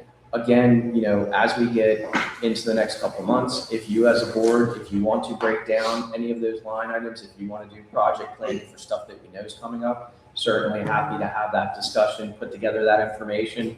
We can broadcast it out, give some details. No issues with that at all. The next item is Resolution 2026-11. This is adopting the meeting schedule for fiscal year 2026-2027. It's Exhibit 5 in your meeting package. It's based on your existing meeting schedule. So looking for a motion to adopt that particular resolution. Unless you have any changes, of course, you could state that as part of the resolution. Just a quick question. Yep. So it's being pushed to 6. I just noticed that, and It's in there. fine with Yes. that. Yes. That's an error. I didn't know if it was discussed in one of the meetings I was absent at. But we had tried 6 o'clock in 2025 because that was the, our informal community Yeah. poll was conducted, and it was set at 6. And So- so I'm all for doing 6 again if that works better for people generally, but it didn't really change any attendance. It's entirely up to you as a board. I will say probably the admin that put that together was just basing it on, other meetings being at 6. But it's entirely up to you. 5 or 6 works for me. It doesn't matter to me either. I'm good with changing it to 6 again, but the only other thing I would say is, I don't think you're GMS. And it says in here that you're GMS. Okay. So, the paragraph below the dates says that it's Okay. maintained by governmental management services, so that would need to be updated to you guys. My apologies for that. They must have grabbed the previous ad to keep it the same. So we'll get that changed. So I just wanted to point it out, see if it was something that came up while I was gone, but we're over with 6, I think. Okay. So Move to obviously, approve amended to Kai, not GMS. got it. Do we have a second? I say, All right. Any additional discussion? All in favor? Okay, that motion carries. Staff reports, engineer. So Robert had a few items that he was working on. He had some issues getting here this evening, so he is not here, obviously. I had a chance to speak with him prior to the meeting. He had suggested that he could reach out to each of the board members individually, no sunshine law issues, go over the information that he had that he was going to be presenting this evening. Right. He actually has documentation for that because we had some bids. Right. So I think it would be appropriate to go ahead and do that. And then that way you guys have time to digest the info. Right. And also so residents will have time to be on the next agenda, those actual proposals and whatnot. Right. So that was the suggestion if everybody's. the drainage issue and stuff like that. Yeah, so the 3 items were the erosion issue, and then the drainage issue, and then he was involved in some of the sidewalk stuff as well, which I know Lewis has gathered some information, which we will still talk about that. So, if everybody's good with that, I'll go ahead and follow up with him after the meeting. Yeah, I do want to make sure that we can make decisions at the next meeting, specifically regarding the Hilda property, because she has been the most patient, understanding person that I've ever come across, given that this damage occurred during a hurricane so long ago. Yep. And we just need to get that fixed. Okay. Fair enough. We'll get some emphasis on that. Okay, that will turn us over to the field manager report. Lewis, you've got a couple things here listed on the agenda, I see, so I'll let you go through it. We want to go right down the list, starting with the sidewalk repair proposals. Yeah, we got 3 sidewalk repair proposals. Obviously, there's different methods on each. Basically, each contractor in here, they do it a different way. Like A1, the reason why they're so expensive is they just replace the slab. So the whole thing. So if there's only like a little crack in the concrete, they just replace the whole thing. So that's what it's called, cost of material on that. Like for instance, I can give you an example. If you guys look here, it's like a little piece. So they would have to replace the whole thing. You don't just replace a section of it with rebar. In regards to Florida commercial care, they do replace sections of it, but they do not use the poly foam lift, to raise up the lift. So they would have to replace the whole slab as well. They only do a little grinding, but when it comes to like about an inch or inch and a half, they just replace the slab. And then obviously ground up. Leveling, they're the ones that do a little bit of both. So they, instead of replacing that whole slab, they're cost efficient. They'll just cut half the slab out, put the rebar in there, and actually just put that in concrete as well as use the poly foam lift. And they also grind. So, to be honest, there's no need to spend money to replace it because the cracks are clearly, the majority of them done in the beginning of the slab itself. So you just cut it, grind it, put steel, lift it up. Yeah, and I'd like to mention, I used them also on a previous, I got 8 communities, so I used them on another community, did a great Yeah. job on a big, like 10-inch slab, so. Right, yeah, no, I get that. That's something that needs to be done, you know, because a couple of them like really bad, especially Yeah. on the new side there, so. The only thing I asked for the board is to add at least a 20% on top of that, because when I walked with A1, we found extra areas that was not accounted for when I walked them previously, and they didn't have a chance to come out to the site. So it brings the total to what? That would be maybe $1,081 more on top of that. So altogether, we're talking about 7,000? Yeah. Roughly? Yeah, around. Yeah. And all the sidewalks will be taken over? Yeah. Yeah, we have to. I mean, I don't know how much if it's even worth mentioning, but we do have a legal concern about one of these cracks already. I guess to leave it at that. But this is a must. Yeah, safety issues though. Okay. Would anybody like to make a motion? Motion to go with, what's the name? Ground up level? Yeah. So that would be for $5,405 With the extra 20%. with the suggested 20%. So we have a motion. Do we have a second? A second. Seconded. Any additional discussion? Hearing none, all in favor? Aye. Any opposed? Okay, that motion carries unanimously. And then we have the consideration of fountain water supply line repair proposals. Okay, for this one, I took it upon myself to actually dig out that area just to see what we're really looking at. I actually put the piece back in to try to see if the water where it was leaking from, and after I dug it up, the line is not even connected. So I don't know who built, in here, but I even dug inside and I couldn't find a line supply that goes to the floater. So we don't even know if the floater is even bad because we don't have no water going to the fountain. So I actually took it upon myself and dug near the floater to see if I could find if there's even an inlet pipe there, but I seen some wires. So I think it's definitely, if I had a recommendation out of the 3 here, I would definitely go with Oasis Pool and Aquatics. They handle the big fountain right down the street with Sierras, and we're talking. That's the one for $900, right? Yes. So the thing is, we have our pool vendor give us a proposal for $2,600, and we talked to him, and he still did like, whatever is the description of that, but like, hey, until I open and see what's going on. So this, I would do $900. If you find something more, we're gonna pay it anyway. So The floater might be good. maybe. You just ain't have no water supply. Yeah, so I think it should go with that. That thing needs to be handled, because the pump will cost us last year $2,500 to replace the pump. You don't want to burn it. We don't want to keep burning the pump. Agree. Yeah, I'm good with it. Nope. All right, is that a motion? I motion to go with, what's his name? Oasis. Oasis, yeah. All right, then that's for $900. Do we have a second? I think William care about the pond, the fountain. Yeah. Maybe. How about a second? Fine, second. All right, we have a second. Any additional discussion? Hearing none, all in favor? Aye. Any Make sure opposed? it's done as soon as possible. Okay. Now the fun part, this What is, would be the timeline on the sidewalks?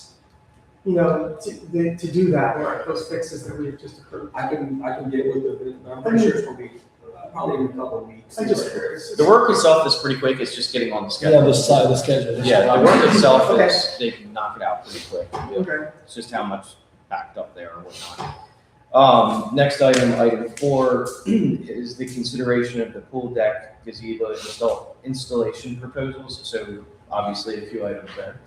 Yeah, I know this is a sensitive subject, it seems like, between everybody, but I took it upon myself to remove the one that was in very bad shape, because before I was the field manager, I was also the maintenance manager. I got 14 years experience in property management, but the far gazebo was tilted over already, and I put it back together and put some set screws in it, but it wasn't gonna make it. So I took that one down as the board requested. The other ones are not in the best of shape. Obviously, some are bent. The fabric definitely needs to be changed, which I don't know how expensive that'd be because it's high quality fabric. That's not something you just buy off of Amazon. As you guys mentioned, the hurricane, and if a hurricane comes through there, I think the last thing we're thinking about is the gazebo, especially with a category 5, but I can't promise anything on that. I can just, as far as these, proposals go, I know Florida Commercial Care definitely does a lot of work for us, but they are very expensive. And some of that is, I think they're charging us a little too much on that, that's my opinion, but That's only for 4. yes, that's only for 4. So, well, you know what, I mean, since this is a sensitive, and this has been going for months, you know, let's just get rid of gazebos and just have tables and an umbrella, we're done with it. If this, we have things that we cannot maintain, you know what it is, get rid of the gazebos altogether, and put umbrellas and the chairs. And I want to mention real quick, I didn't even charge you guys to remove it. You know, like I did it for Talk you guys. together. Yeah, the same way where I did the shed inside the playroom over there, I just installed it for you guys as well as the sink underneath. But how much was digging up the fountain in the front? That's. It was for I did it It was for myself. yeah. Well, my point is, I'm here for you guys. I want it to work. I'm kidding. Whatever you Cut guys those think, cups. I mean, I want to do whatever the board wants to do. So, let me ask you this, Yes, what is this, the condition of this current one? if I was a resident that lived in here, I would want it changed out. That's just my opinion. I'm just being honest. I just think they're overdue. I mean, the poles are bent, which I got photos to prove it. I mean, it's disgusting. It's there. I'm gonna be honest. That's what it is, either we're gonna maintain what we have, or just we're gonna go low, that just get rid of them altogether and just have tables and umbrellas. Correct. I mean, the resident made a good point. I can't guarantee that in a hurricane that they're gonna set there, you know, like. A house itself is not guaranteed in a hurricane. Absolutely. So any action at this time, or do we want to? I mean, we're just discussing, but I still want to take the same approach that I motioned to take last time, which was push off 4 and 5 personally. But what are we gonna do with the current ones? If they're not safe, because you're saying that they're bending already? They are bending. I mean, I don't know how long they're gonna last. I just know the footers that are the ones that I took out, I can't physically take them out because I'm gonna damage the pavers that are in there. So I put caution tape around there. I don't know if kids are gonna. Yeah. That's what I'm worried about, is the safety there. I just can't get them out. That's why we Without said damaging the in the pavers. last meeting for safety, you gotta keep this one. But the question was very, very specific, and great that you're here and we haven't met, so now I can ask you directly. Is there an imminent safety, the trash, and they look like trash, I get that. And you remove the one that looked like it could just blow over any day. Okay, now is there, in your opinion, an imminent safety concern, safety's only concern regarding those that have been there and stayed up through multiple hurricanes and so on, with the things taken up? Because if you say yes, and I believe that motion was made last time, To take them out. the intention was, in your professional opinion, if you felt they were a safety hazard, each one you said yes, was going to be gone. And when I saw one took away, I assumed that you concluded that those other ones were. I'm not going to hold you to safe. You know, you can't say they're safe, but I'm just saying, do you have alarm bells going off in your head? That's something can happen with the other ones. I'm not gonna lie to you, I wouldn't put my name on that at all. I can just tell you they're not in the best of shape. That's probably my best opinion. I understand. My I mean- honest opinion, they're not in the best. Believe me, you don't want to say definitively that they're safe because I'm you're not a target, They're not in the best of shape, I tell you. right? But could they hold off? It's up to you guys, whatever. And that's the right approach. Well, what if we take off the torn, shredded roofs and sides and leave the frame standing? Then there'd be less wind issue and less concern. They're bent already. What's the point of having just a frame? You know what I'm trying to say? We're gonna do that, then we're gonna do things the right way. No, I mean, I agree. I think there are a few, I said this last time, there are a few things that our whole job is blown up by some people as being this real godlike position. But our whole job is to cut the grass and maintain the pool. And that's it, for the most part. And when we're not maintaining the pool, we're not doing our job, in my opinion. This is our asset. That's true. But that said, I said last time, and I'll say it again, I am comfortable with pushing this closer towards the end of the fiscal year and seeing where our budget stands, and apologize to all those that use it and want to have nice things in the community.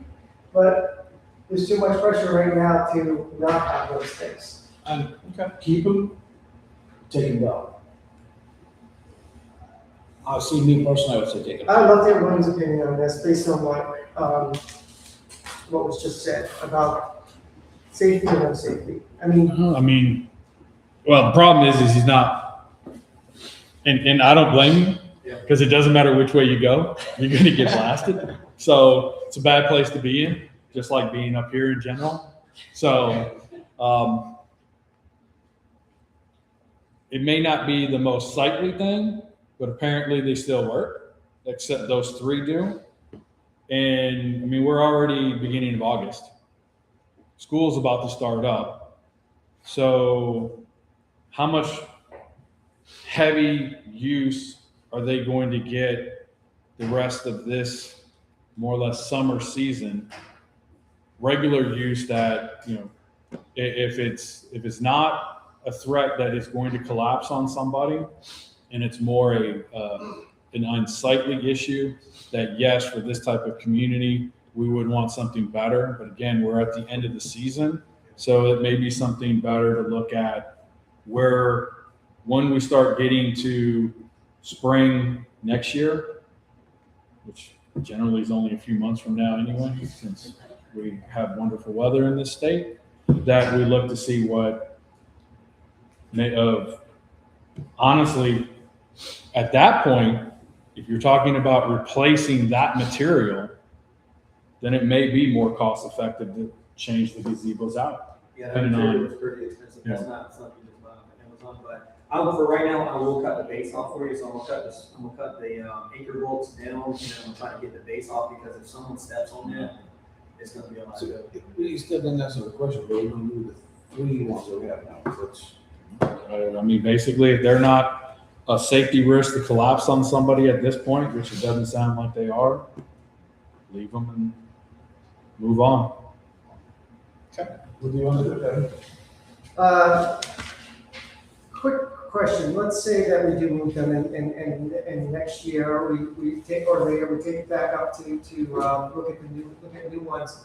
Based on some comments we've heard about the gazebos, do we want to utilize our engineer to do a wind load study and all of this other foundations and wind load? I mean, is that really justified for a gazebo that is used? The problem is, unless you're having the gazebos custom made, it's not gonna matter what the engineer says, because whatever you buy off the rack is gonna have. I mean, sometimes things get, a lot more complicated than they need to be, and I'm just wondering if you think that, engineering the gazebo replacement makes sense, or is that a little bit off base? No, if you want to go that route, then yeah, they would drive it in the ground for about 4 feet deep. It'll be like he said, a custom made gazebo. Yeah. And we have fabric and everything. We have, there's 2 communities that I can think of. My community is one of them, and we have kind of gazebos, but they're more structural, I guess, more.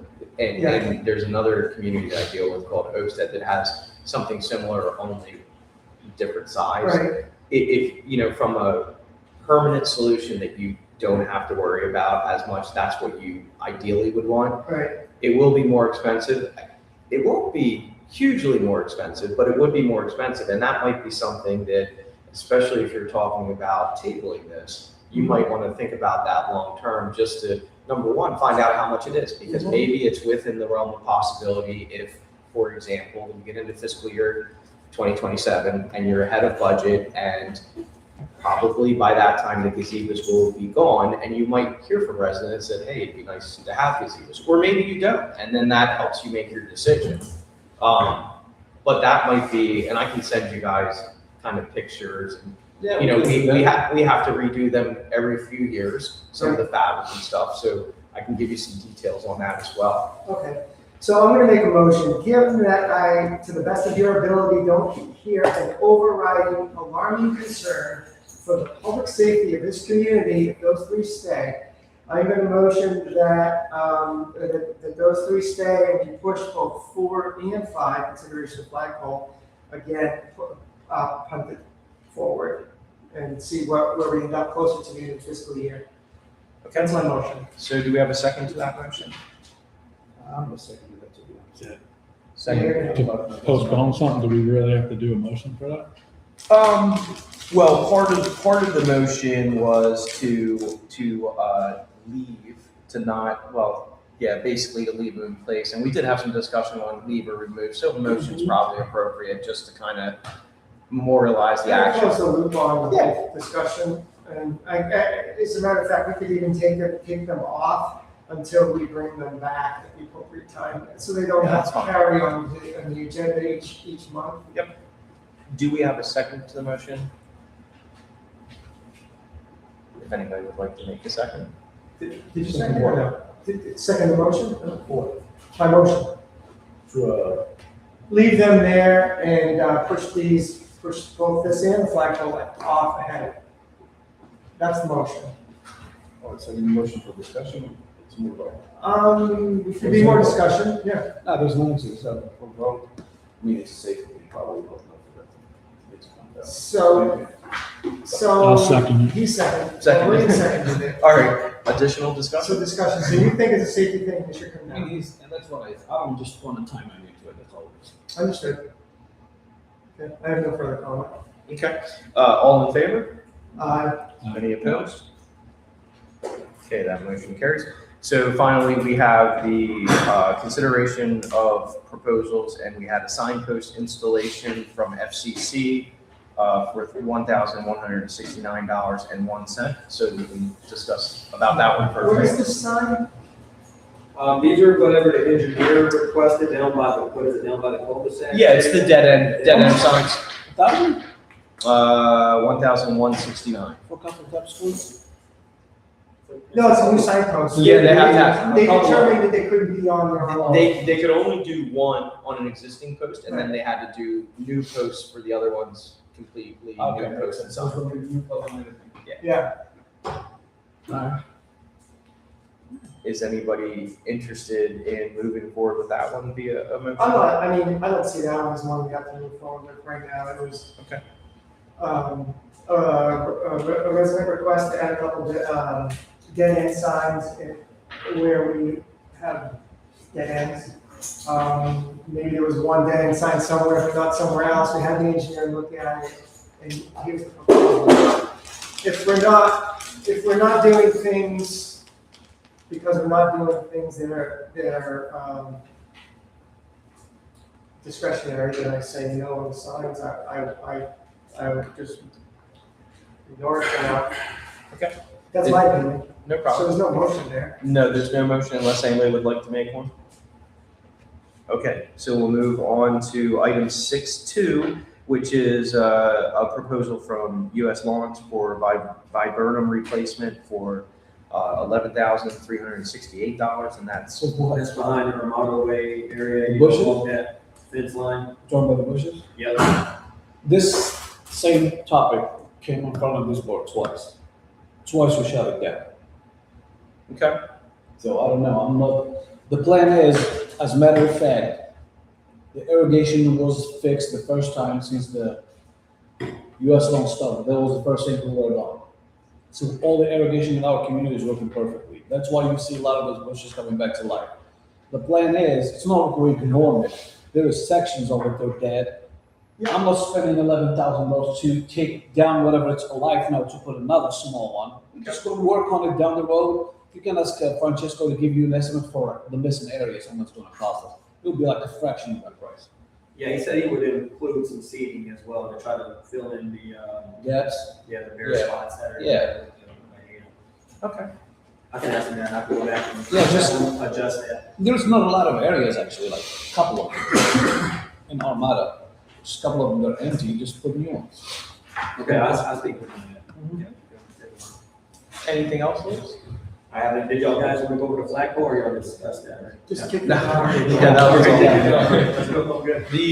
Maybe the only other item, which I know you probably talked with U.S. Lawns, and I know we've talked about this in the past. We had the gentleman with the bare spot behind his home, and he did follow up with me, just wanted to follow up with the board as we were kind of going month-to-month monitoring things. He still had, concerns about it, so wanted to see if the board. We can, I mean, it's raining now. I think the cheapest route to go with it, as I said, is to The seed? Reseed, Yes, it's reseed. and be done with it. Reseed now. If there's rain, but by the point the rain stops, it's like, So can we motion, seeding is not, Shouldn't be. I mean, it's a small amount of money. Do we need to get a proposal to go see that area? Or just go? Yeah. No. dollars. Well, but I mean, It should be pretty significant price-wise to put. right, something so we say like, but, I mean, all the areas that you know that need it, including the gentleman who was here last time along that hill, are we talking like 500 cover it? 500? Well, I can imagine that'd be good enough. I'm just saying so we can vote. Yeah. You can do it. Ceiling, seed, get some seed in those bare areas and not to exceed, just tell me what you think is a reasonable amount to cover all the seed you need. I would say about $500 because like Bahia seed spread too as well. So Sure. there's a stand section, And- that's really. I will talk to him, we need to do it as soon as possible since it's raining now. Yep. Because we need to catch it on Okay. the So I'm. Motion not to exceed $500? Yeah, for Yeah. seed in those bare areas. Okay, and do we have a second? Second. Seconded. Any further discussion? All in favor? Any opposed? Okay, that motion carries. So that will move us into our attorney's report. You have the floor, sir. Hello, Brian Kimberly from Appleton Reese. I'm filling in today for Michelle Reese, conflict. Not too much going on. We still have a couple of our records requests going on. Michelle's reporting with Kai in response to those records requests. Then we were going back and forth with the owner's attorney about costs. I believe that's been resolved, and so upon receipt of payment, we'll go ahead and provide access to the records. Michelle emailed the board of supervisors earlier today the social media policy that we encourage the board to consider adopting. She incorporated some of the revisions that the board suggested. I have a copy of the most recent version if I want it. It's important to distinguish between official communications of the supervisor versus, or official communications of the district versus communications of the supervisor in an individual capacity. And it's benefit for the membership as well, so that you know exactly where to get information from the city, so you don't get confused. So that wasn't official communication from the city. So, I don't know if the board, if you've all had time to take a Yeah. look at it. Certainly you can take action on it now to approve the revisions or. we So can I fix it. read it, I think it's fair and it protects the rights of supervisors to, it protects the rights of supervisors. And I think it's fair. And so since no one has had a chance to see it, because I don't think it was uploaded in time on the website. Okay. I would suggest that we add it as an agenda item at the next meeting for board discussion, adoption, whatever, more officially, where the copy is made available for people to comment on. Okay, fair enough. Is I everybody mean, good with am I that? right? It wasn't on there. We can do that, but it's not a, we can't, it's not a problem. But it's really not a decision that is going to affect the community or anything. No, We can always have somebody do the report. Right. So I would do, we better to do it today. Up to you as a board. Yeah, I'm saying that based on Michelle's most recent email. She suggested that we could do that. I think it's fair enough. So, I mean, my motion would be just to add it to the next agenda and include that in an attachment, and we'll just take it up then.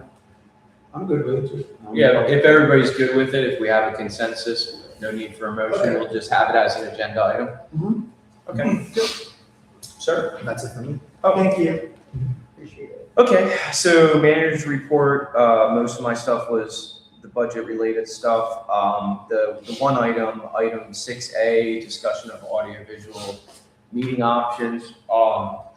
I had kind of gathered some information, which a lot of it was provided to me by the IT company that you guys have used. So we're talking about doing the recording of the meetings and the audiovisual components to make sure it works good, all that stuff. So kind of, and I worked with Michelle as well. She provided a lot of good information from the legal perspective of things. Really just kind of attacked it on a couple different prongs as far as trying to piece it together. And I know I got it out to everybody. It's on the website as well. I would suggest, just because it's kind of a recent ad similar to the social media policy, that we could put it on the next agenda. But essentially, you'll see the information. Essentially, it talks about the options of equipment, provider, ADA compliance, and the different ways that can be done, and then the associated hosting, because we have certain records requirements, that sort of thing. So a lot of info. I am definitely not the expert. I was able to get a lot of information to give us options and choices. And honestly, we would probably leverage some of the more suggestion of looking at all that, probably leverage a little bit on Thomas from Complete IT. So I would suggest, since next month we're not going to have budget stuff, which is a little bit heavier, we probably invite him out. That way you can take a look at this information and we can pick his brain for some of the, his suggestions, that sort of thing. That would be mine. All right, so there's a lot to digest, like you said. I am all in favor of taking the recommendations of our IT professionals when it comes to the standardized, equipment and the intricacies of the compliance component. So what I understand, your proposal has all the options that you and I and they discussed over a long period of time, including the option for a fixed room solution, which we essentially kicked aside last time we talked about it. But I appreciate the fact that you put everything that had been discussed into one place for the rest of the board to see. So what I would suggest, though, is that maybe we further streamline the contents of what we're going to talk about next time.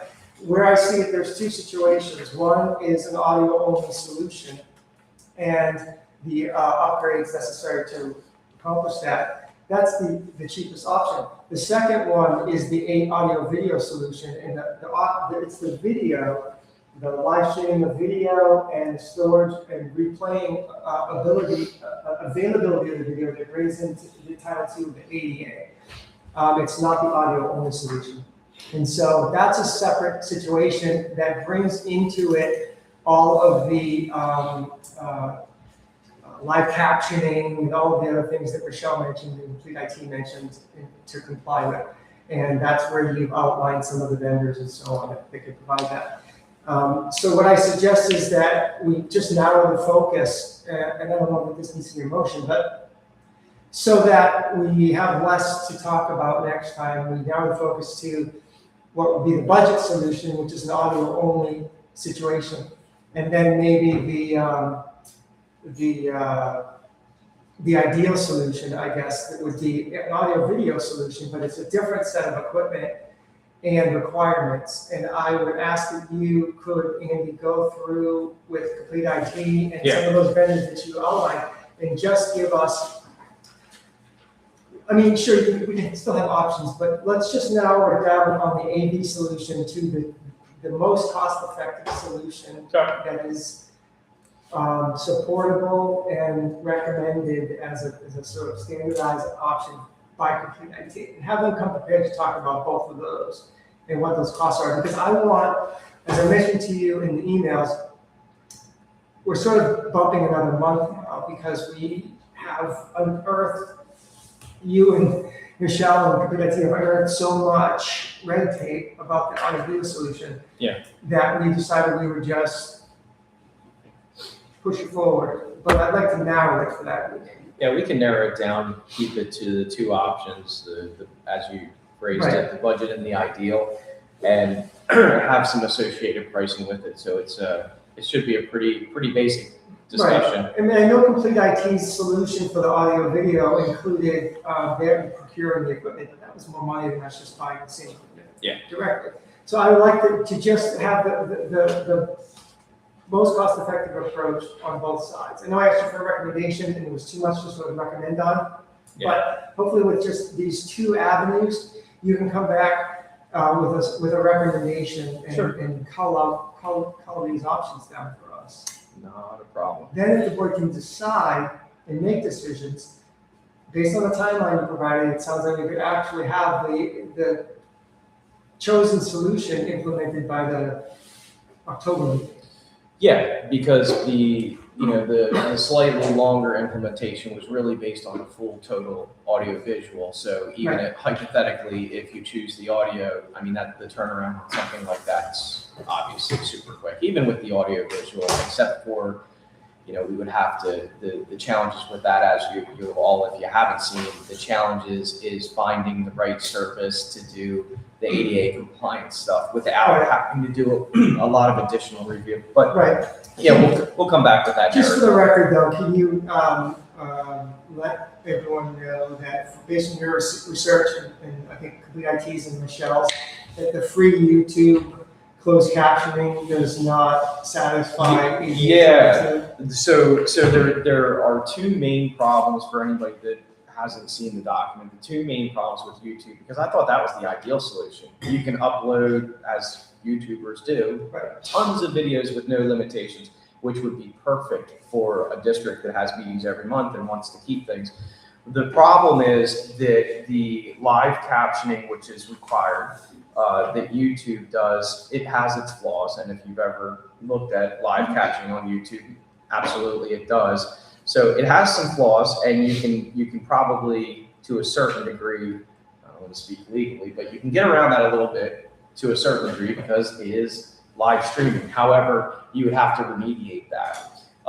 And to remediate it means you've got to have a second review. So you have to hire a service, or you have to use a service, maybe some sort of AI-based service that would do the same thing, but you'd still have to check it to make sure that it's accurate. So it almost necessitates having to have a human being kind of look at it and make sure things are accurate. That was the one thing. The other thing that I thought was interesting was that we could have, as a district, have videos that are taken down because they violate the terms of YouTube. So hypothetically, somebody curses or something like that, and people can flag it and videos can be taken down. We can't have that happen because they're public records. So that provided a risk as well. And so when you get off of or out of the YouTube scenario, you say, well, let's look for another service. None of them offer that cost savings that YouTube in a vacuum would offer, which is unlimited storage. Vimeo charges you. There's a couple of governmental options that I mentioned. Well, one main option that I mentioned, and it's just, it gets expensive. So but why can the HOA do it though and we can't? Well, it's very similar to if somebody sets up a recording right here. So that's not an official CDD recording or held record. So it's not under the same, again, I'll defer to the attorney, but it's not under the same provisions of what we are required if it's our work product. HOAs for the most part are also not subject to the ADA because they're not public property. Right, so we're a governmental, whatever agency, we're subject to Title II of ADA and HOA is not? Some In the HOAs, same way. so Okay. yeah, you're correct. As a public, ADA only applies to public properties, public Right. forms. So a CDD property is a governmental entity, it's a public forum. Okay. So that's why the CDD is subject to those requirements. If the HOA has public property, for example, they have a community pool that the public can go to, Okay. then they'd be subject to those requirements. So, That's in your opinion, we can't just throw the camera back into the laptop and start streaming at the next meeting without addressing some of these concerns? Yeah, I think we could be running fouls to these ADA guidelines. Okay. But again, we can talk about the options, narrow the scope, have the IT expertise as well, and kind of hash out the issues and figure out what the best solution might be, if that works. Makes sense. Okay. That's all I had. So that would move us to the consent agenda. We have a few items on there. We have the acceptance of the unaudited financials. There's the 3 months there. If you'll recall, we had the 2 last month that were delivered late, so I didn't want you guys approving them at that time. They're on this, or not approving, but accepting. They're on this agenda, so that's April, May, and June. And then you have approval of the meeting minutes. I would suggest as part of that, they would be as amended. I did receive some comments, some clarification points on the meeting minutes, which I have for the record, and we'll get that updated. So just looking for a motion to approve that consent agenda as just stated. I have one comment on the meeting minutes, I didn't get it in advance. Sure. On 63, 64, 65. I think the motion also included removal. So confirming with the field representative which recommended gazebos should be removed for safety reasons for the district. And the motion also included the removal of said gazebos as soon as possible. And that's what happened, but I think just the motion included removal as well. We can get that amended as well then, no problem. That's the amendment. Yeah, on the minutes. Yep. Is correcting, again, I don't remember how many months ago you made this, Kevin, about saying vice chairwoman. Was that one of the things to change? Since that seems to keep being carried over for Rabah month after month after month. No, I didn't even, well, we'll get that updated as well. No, that was Yeah, not. because I think, I know, it was months ago, I think you made that. Yeah, And it's I mean, still just been like- carried forward Yeah, I was on since. the website as chairperson, I consider myself the chairman, so I changed, had that changed. But We'll get it updated. And as far as the financials, I know you guys changed systems. Mhm. And so prior to that, normally like the backup had been included for the expenses that the district was paid. And I noticed none of that is on here. So I guess I I had asked you in an email and you said it's because of the banking information. Yes. But does that mean a resident has to send in a record request in order to get the backup? No, so there's two sets of financials that are produced each month. One of them is, lack of better words, we call it the agenda financials, and that's a package that's, depending on the district, it's between 10 and 20 pages. It's your balance sheet, your statement of revenue and expenditures, and a couple other ancillary financial reports. The much larger package, which we call the board package, if you will, that's hundreds of pages. It includes bank records, it includes invoices, and you should have received that as well on a separate email, and that is, any resident can request that as well. But that won't be uploaded on the website or actually attached in the agenda packages anymore? We don't currently do that. So what we could do, and I think the only thing that we included, if I remember correctly from the previous packages, and to make it the same, I think we included the expenditure report with the invoices. Yeah. So we can probably take that component and put it into the specific agenda package, and the bank reconciliation statements, we could leave that. Yeah, I think that's leave that more out. what residents are wanting is Yeah. that expense part, so that way they can see. We can do that. So, they've basically added those components. We can add that. That's no problem. And it's available as well for anybody that would like to see it. And more immediately, we can add the expenditure report components for these 3 financials to the website. That's easy enough. So, okay. So your upcoming motion, so moved. All right. Do we have a second?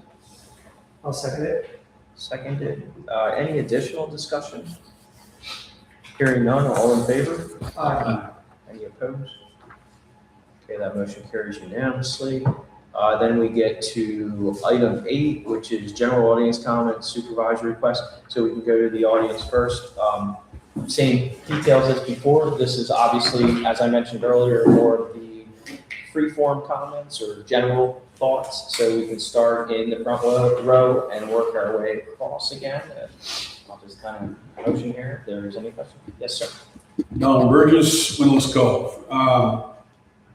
When I saw the agenda for this meeting, I was hoping that I would come to the meeting and hear the board and the management team address the potential shortfall for 2026. Again, as I mentioned earlier, there's been numbers thrown around anywhere from $30,000 to $70,000 that were upside down for 2026. And then as a direct follow-on to that, we would talk about the priority items that needed to be funded. Pond blows up, sidewalk cracks becomes a liability, and those kinds of things. And we would kind of go down a list of things and really talk about them based on priority and then their associated costs. I didn't hear that tonight. I have not heard you guys address the budget shortfall and the associated impact by any of the expenditures that you're proposing. That, to me, is crazy. Moreover, if you were trying to adopt a budget, and as the lady that was in back of me said, she wants to kind of know what's going on, you would do a budget defense. You would defend all of the things that you talk about. But you kind of bounce around in this haphazard way, and at the end of the day, residents are left as confused as they were prior to the meeting. Now, I want to congratulate my neighbor, Cassandra Gordon, for being appointed to the board, and I applaud her skill set as a CPA. And I'm glad to hear that Kevin thinks that skill set is important. But I'm going to call you out on that, because she is not the first CPA you could have had join the board. The gentleman sitting next to me is not only a CPA, but he's an attorney as well. And your rejection of competence is part of the reason why we're in this mess right now. And I hold you accountable for that and your poor leadership skills, as it is demonstrated in this meeting, because this is, despite the agenda, an incoherent meeting. You don't leave with clarity. You don't leave with understanding what's necessary. Then I'm going to call Andy out on this, because it's not on the list or even surfaced as an issue. That letter that I sent regarding the surveillance system, 2 months ago, you were holding court in this room, inviting residents to come in about violations you determined by looking on the video that they were in violation. Now we're not talking about that anymore, all of a sudden. But I think you're putting yourself at risk, and by extension, the board. There's one community over here that's having to carry $150,000 legal fees right now because they're being sued, right? So again, I love competency. You don't have to like me, and I don't have to like you, but I will respect you for what you can bring to the table. And I cannot respect some of the dealings that I'm hearing about today. All right? Thank you. Thank you, Mr. Burgess. Sir? Thank you, Jim Casement, I'm a caterer again. I also would like to congratulate Cassandra. Actually, congratulated her earlier today. I thought I knew what the outcome was going to be, and I was right. And I'm going to piggyback on what Don said a little bit. First, I want to tell you, a lot of this meeting, you can look at it, Kevin. A lot of this meeting was painful to listen to, just absolutely painful. And, you know, I want to talk about the budget deficit. We talked about a $67,000 budget deficit. Now I think it's up to 73 if I read the June financial statements. And, you know, the interesting thing is I see that you agreed to a sidewalk repair and an Oasis pool and and something else that you agreed to today. But nowhere do you talk about where is this coming out of the current fiscal year budget that we're already projected to be over budget. I just don't understand how we can operate that way. And then I want to talk about transparency and communications a little bit, because, you know, I've written this, I've addressed this board numerous times, I've sent stuff, and I've talked about these gazebos and these flagpoles. And I said, hey, why aren't we using the technology we have to find out, is there even a need for gazebos? We don't even know that. You're just making it a foregone conclusion. You have this great security system. Look and see how many people are utilizing these gazebos. How often? Do we need 4 of them? Do we need 8 of them? Do we need 9 of them? The flagpole. Now, one time as an audience, as a resident that asked whether or not we want a flagpole or where we want a flagpole. You know, come to us for some input. It is our money. It's not just your decision to put these flagpoles in. And then the other thing I want to talk about, you know, from a communication standpoint, Andy, for the first time we talked about this $100,000 contingency. $50,000 for a pond, $25,000 for lake savings, and $25,000 for contingencies. Residents have asked repeatedly on this Facebook page, how come my assessment is being raised? If you look at that $100,000, that's $252 a year per resident for that 100 men. It's so easy to communicate with residents, saying your assessments are going up because we have $50,000 in pond repairs, $25,000 in landscaping improvements, and we want to have $25,000 contingency fund. Done. Everybody says, yes, we want all that stuff, but you need to communicate that to request, and you're not doing it. It's a very poor job, and I'm surprised, I just heard that today. Because I'm trying to do analysis of why everything's being increased, and you just explained it in 2 minutes that nobody understood. So, you know, we just need communication and transparency. Residents have to be educated on what's going on. And I think people will be okay if we know we have to take care of this. That's all I'm going to say. Okay, thank you. Moving to this, oh, yes, sir. Siwei Ying, 11615 Armada. I just had a quick question for the general counsel. You were saying that the streaming is not able to resume because of ADA, but that's because of the video. Is that correct? So the ADA applies to both audio and video. Audio and video. Yes. So then the previous thing was completely in violation since forever. I think Microsoft Teams is probably ADA compliant, but I'd have to look into that. I mean, it's used in a lot of districts with many different legal counsel, so I don't, you know, I'm not. Right. I'm just trying to get clarity on it because like, I'd have to look into that. I'm just trying to get clarity on what is stopping the board from just going back to what we had back in March. I think that they're working with counsel with Michelle to get. Right, and the next meeting they're going to. And in April, Michelle did mention that the board could go to a audio only, no resident input on the equipment. So I'm just trying to understand what changed between then and now. That was the first one. The second one, Andy, I appreciate you, giving the comment about your CDD having to do the raise. My question is, did your CDD increase 100% in the last 4 years? I'll address that once we're done. All right, and then the next thing is back to Rabah in terms of the palm trees. You were saying, well, if we just leave a hole for every palm tree, are you going to put a flagpole at every palm tree when they die too?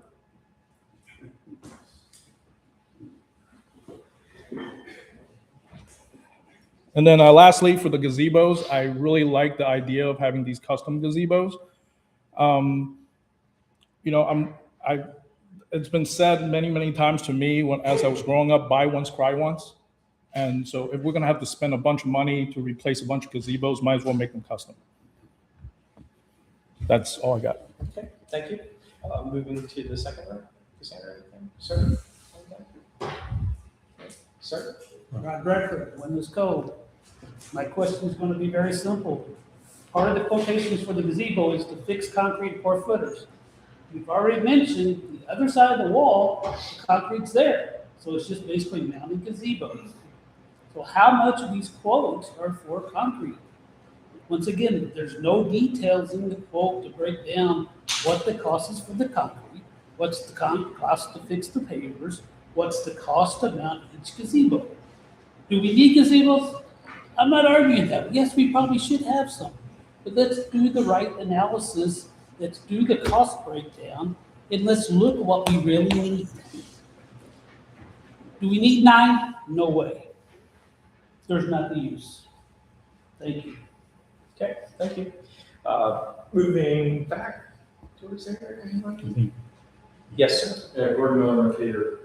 Don't know the history and not making any claims, but I hope that in any contracting that we're doing, we're making sure that we're understanding the warranties. So we hear about vegetation and irrigation. If irrigation fails, they should be the ones paying for vegetation and that work. I know that's a whole thing, but William, to your point about, we haven't had a normal year, haven't had a normal year in 20 years. So especially when it comes to budgeting, but what I would ask the board to do is that we have caught. You said, well, they changed names. Hold them to account. Make them tell you, hey, it was this, it's now this, and it's laid out. That's your responsibility to us as our representatives. Don't say, well, they changed names. Hold them to account. Make them go through line by line to tell the differential. They work for us. We're paying their salaries. Make them do the things they need to do. And if you don't understand it, then how are we, as a resident, supposed to trust you that he can understand? So that's all I'm asking. Thank you. Thank you. Going to the back against the wall. Anybody? I just want to add to that. Can you state your name for the record? Sorry, Heather Gaffney, with the airport. Kind of going to Mr. Casement's point here of, you know, on Facebook, I feel there have been times when things have been discussed, but no matter what is said, it doesn't matter. They're just, any of our board members are attacked in a certain way. So, you know, you can say no matter what, if you just said it that way. I think there are things that have said, and no matter what's said, it's been twisted and turned. So I don't really think that's a fair or valid point.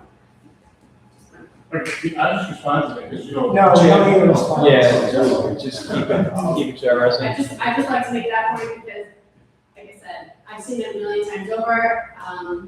I've been to these meetings every month since pretty much the beginning, and I've seen these things. That's where I put my 2 cents in. It doesn't matter. So that's just. Thank you. Devin? Where's my address? I think Mr. Hathaway, I'm sorry if I don't, Mr. Hathaway had a point that I think we should bring up, or maybe it was discussed and I just missed it, about the lawyer being here the whole time.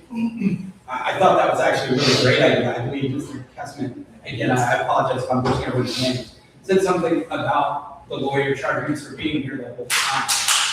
And I think that's maybe a really great thing. Why don't we have the lawyer come in, talk immediately? Again, I don't know how your rules work, but have the lawyer talk immediately and then bounce. Like, I mean, if that's saving us an hour and a half, I mean, when I call my lawyer, it's $300 to like say my name. So I mean, It's more than that. So, but my point is like, have Michelle or this gentleman, again, I'm horrible with names, come in, say what they need to say, and go. And then we can, any other questions that need to be asked of the lawyer, you guys make a million notes, you guys have to crap, I don't understand what you're doing. But you could still say, hey, send this to Michelle, boom, she's only charging us for that question, and we can move on. Again, I'm just a dude saying I'm proud, but I feel like that would be a huge way to save some money. Okay. Any additional questions, gentlemen? Okay, so did I miss anyone? Okay, so I'll just a couple that I can deal with real quick. To the point about my district, so it's interesting actually because we had several years where there was no increase at all, and I had one guy on my board that did like a little spreadsheet, and what he looked at, because we had some people complaining that there was a large increase last year, I think it was 6%, and this year is 10.47%. And people are complaining about it, understandably. For me personally, it's like $460 more per year, which I don't like paying that. But the little spreadsheet that he put together was basically saying, okay, well, we didn't have any increases for like 6 years. And if we had just done 3% per year, we would have basically had less in aggregate than having to do these past 2 years. I'm basically saying that consistently it would have been better to, but a lot of times with boards, and every board, we get pressure to like keep things flat. You know, my board, this board, all boards keep things flat. People don't like increases, but the reality is the pacing of expenditures, whether it be because the community is aging or whether it be because of inflation or vendors, it keeps moving up to a certain degree. So that's just my experience, my district, to kind of answer your question. In regards to the attorney, I want to put Brian on the spot. So here's the way that it works. We do have some districts where they take the attorney and the engineer first thing. They, ask the questions and then push them out the door. The poor district manager has to stay the whole time because we don't get paid hourly. But the long and short of it is we do have districts like that. We also, in certain cases, and this is why I'm putting Brian on the spot, we do have some district councils that do want to be here the whole time because potentially legal issues could come up, and in a sense, they're responsible for the district. So for example, I started managing a district when I started with this new company, and I was at a meeting and the attorney gave a report. I said, great, have a good night, thanks for coming, because that's what I was used to. And she said, oh no, I stayed the whole time because, and she gave the rationale, which made sense, which the board agreed with. So now you're on the spot. I don't know your guys' policy offhand. I'm sure Michelle is amenable to work with however the board wants. I think she probably prefers for us to be here at those meetings, but if it's something that the board is very strong about, they can definitely raise the issue with her. I'm sure she's amenable to working with you guys. Okay. So we'll flip it back to, in general, supervisor comments, obviously any responses if you have any. Respond to, it was a funny question. I laughed. You were so funny. But you missed in the thing in the bid, you keep ignoring that I said either a palm tree or flagpole. So we're going to try flagpole, it works, but the other ones, like, we're going to put definitely other palm trees. Does that make sense to you? Good. Okay. Any additionals? So we're in the supervisor request, Kevin. I didn't know if you had anything additional. Only one quick thing to mention. When the teams ripped the 3 QR code signs off, the same day they moved the limestone rocks all over the playground, we don't have a resolution of that situation yet, and so we're down 3 QR code signs that we paid for. So I was talking to Andy at the beginning of the meeting, and I was just suggesting that that the board approve procuring 3 more signs, replacing them, and then again, we'll note the cost of it, and should we be able to identify those responsible, then we would pass that cost on to them. We don't need the signs no matter what. We need the signs. Yeah, we need it. Yeah. Sure. Is everybody, you want me to come bring back the quote for what it would be and take a vote on the next You got meeting? new ones and have them put back whatever they were. Yeah, I mean, I just didn't know the cost. That's all. Doesn't matter. We need them. I think we should replace the signs, and we'll continue behind the scenes working on that. Okay, There's sounds. definitely homeowners who are using it though. Yeah, oh yeah, no, I can contact him for sure. So we're just looking for a motion on that then. Only question I would ask, we're replacing 3, so we're back to square one. Are there any other spots where you guys think we might have benefited from? Because if he's buying them, we could maybe. Well, they wouldn't be. I mean, the only thing is because of the way they were needed to be attached and so on, we ended up with 2 in here and one on the pole, but not one at the actual front door. So when if someone's going to the front door where we have the bulletin board. Yeah. And they're just like, maybe their fob isn't working or something, they want to reach out to Kai. Maybe we could put one on that wall outside, so maybe a 4th. Yeah. Is everybody good with that? Take this one down. Or take one down, I guess, so we don't have to inside.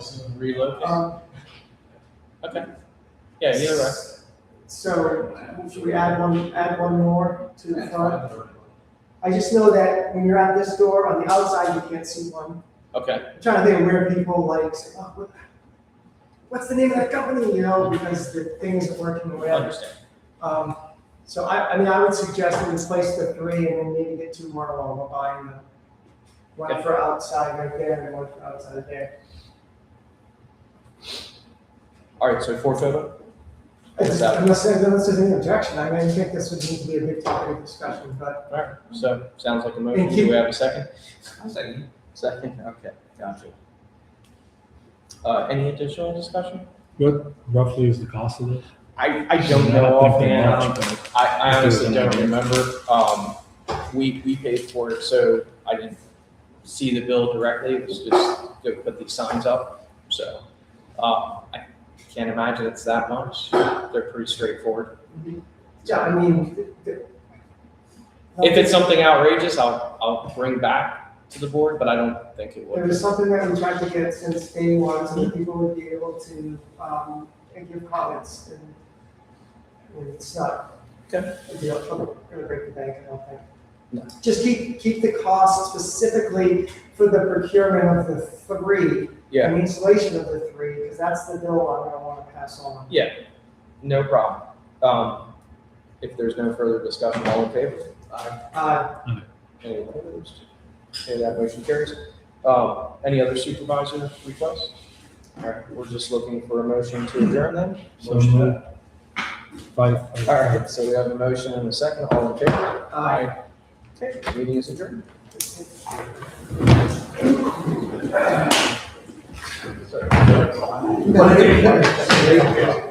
gave us a second.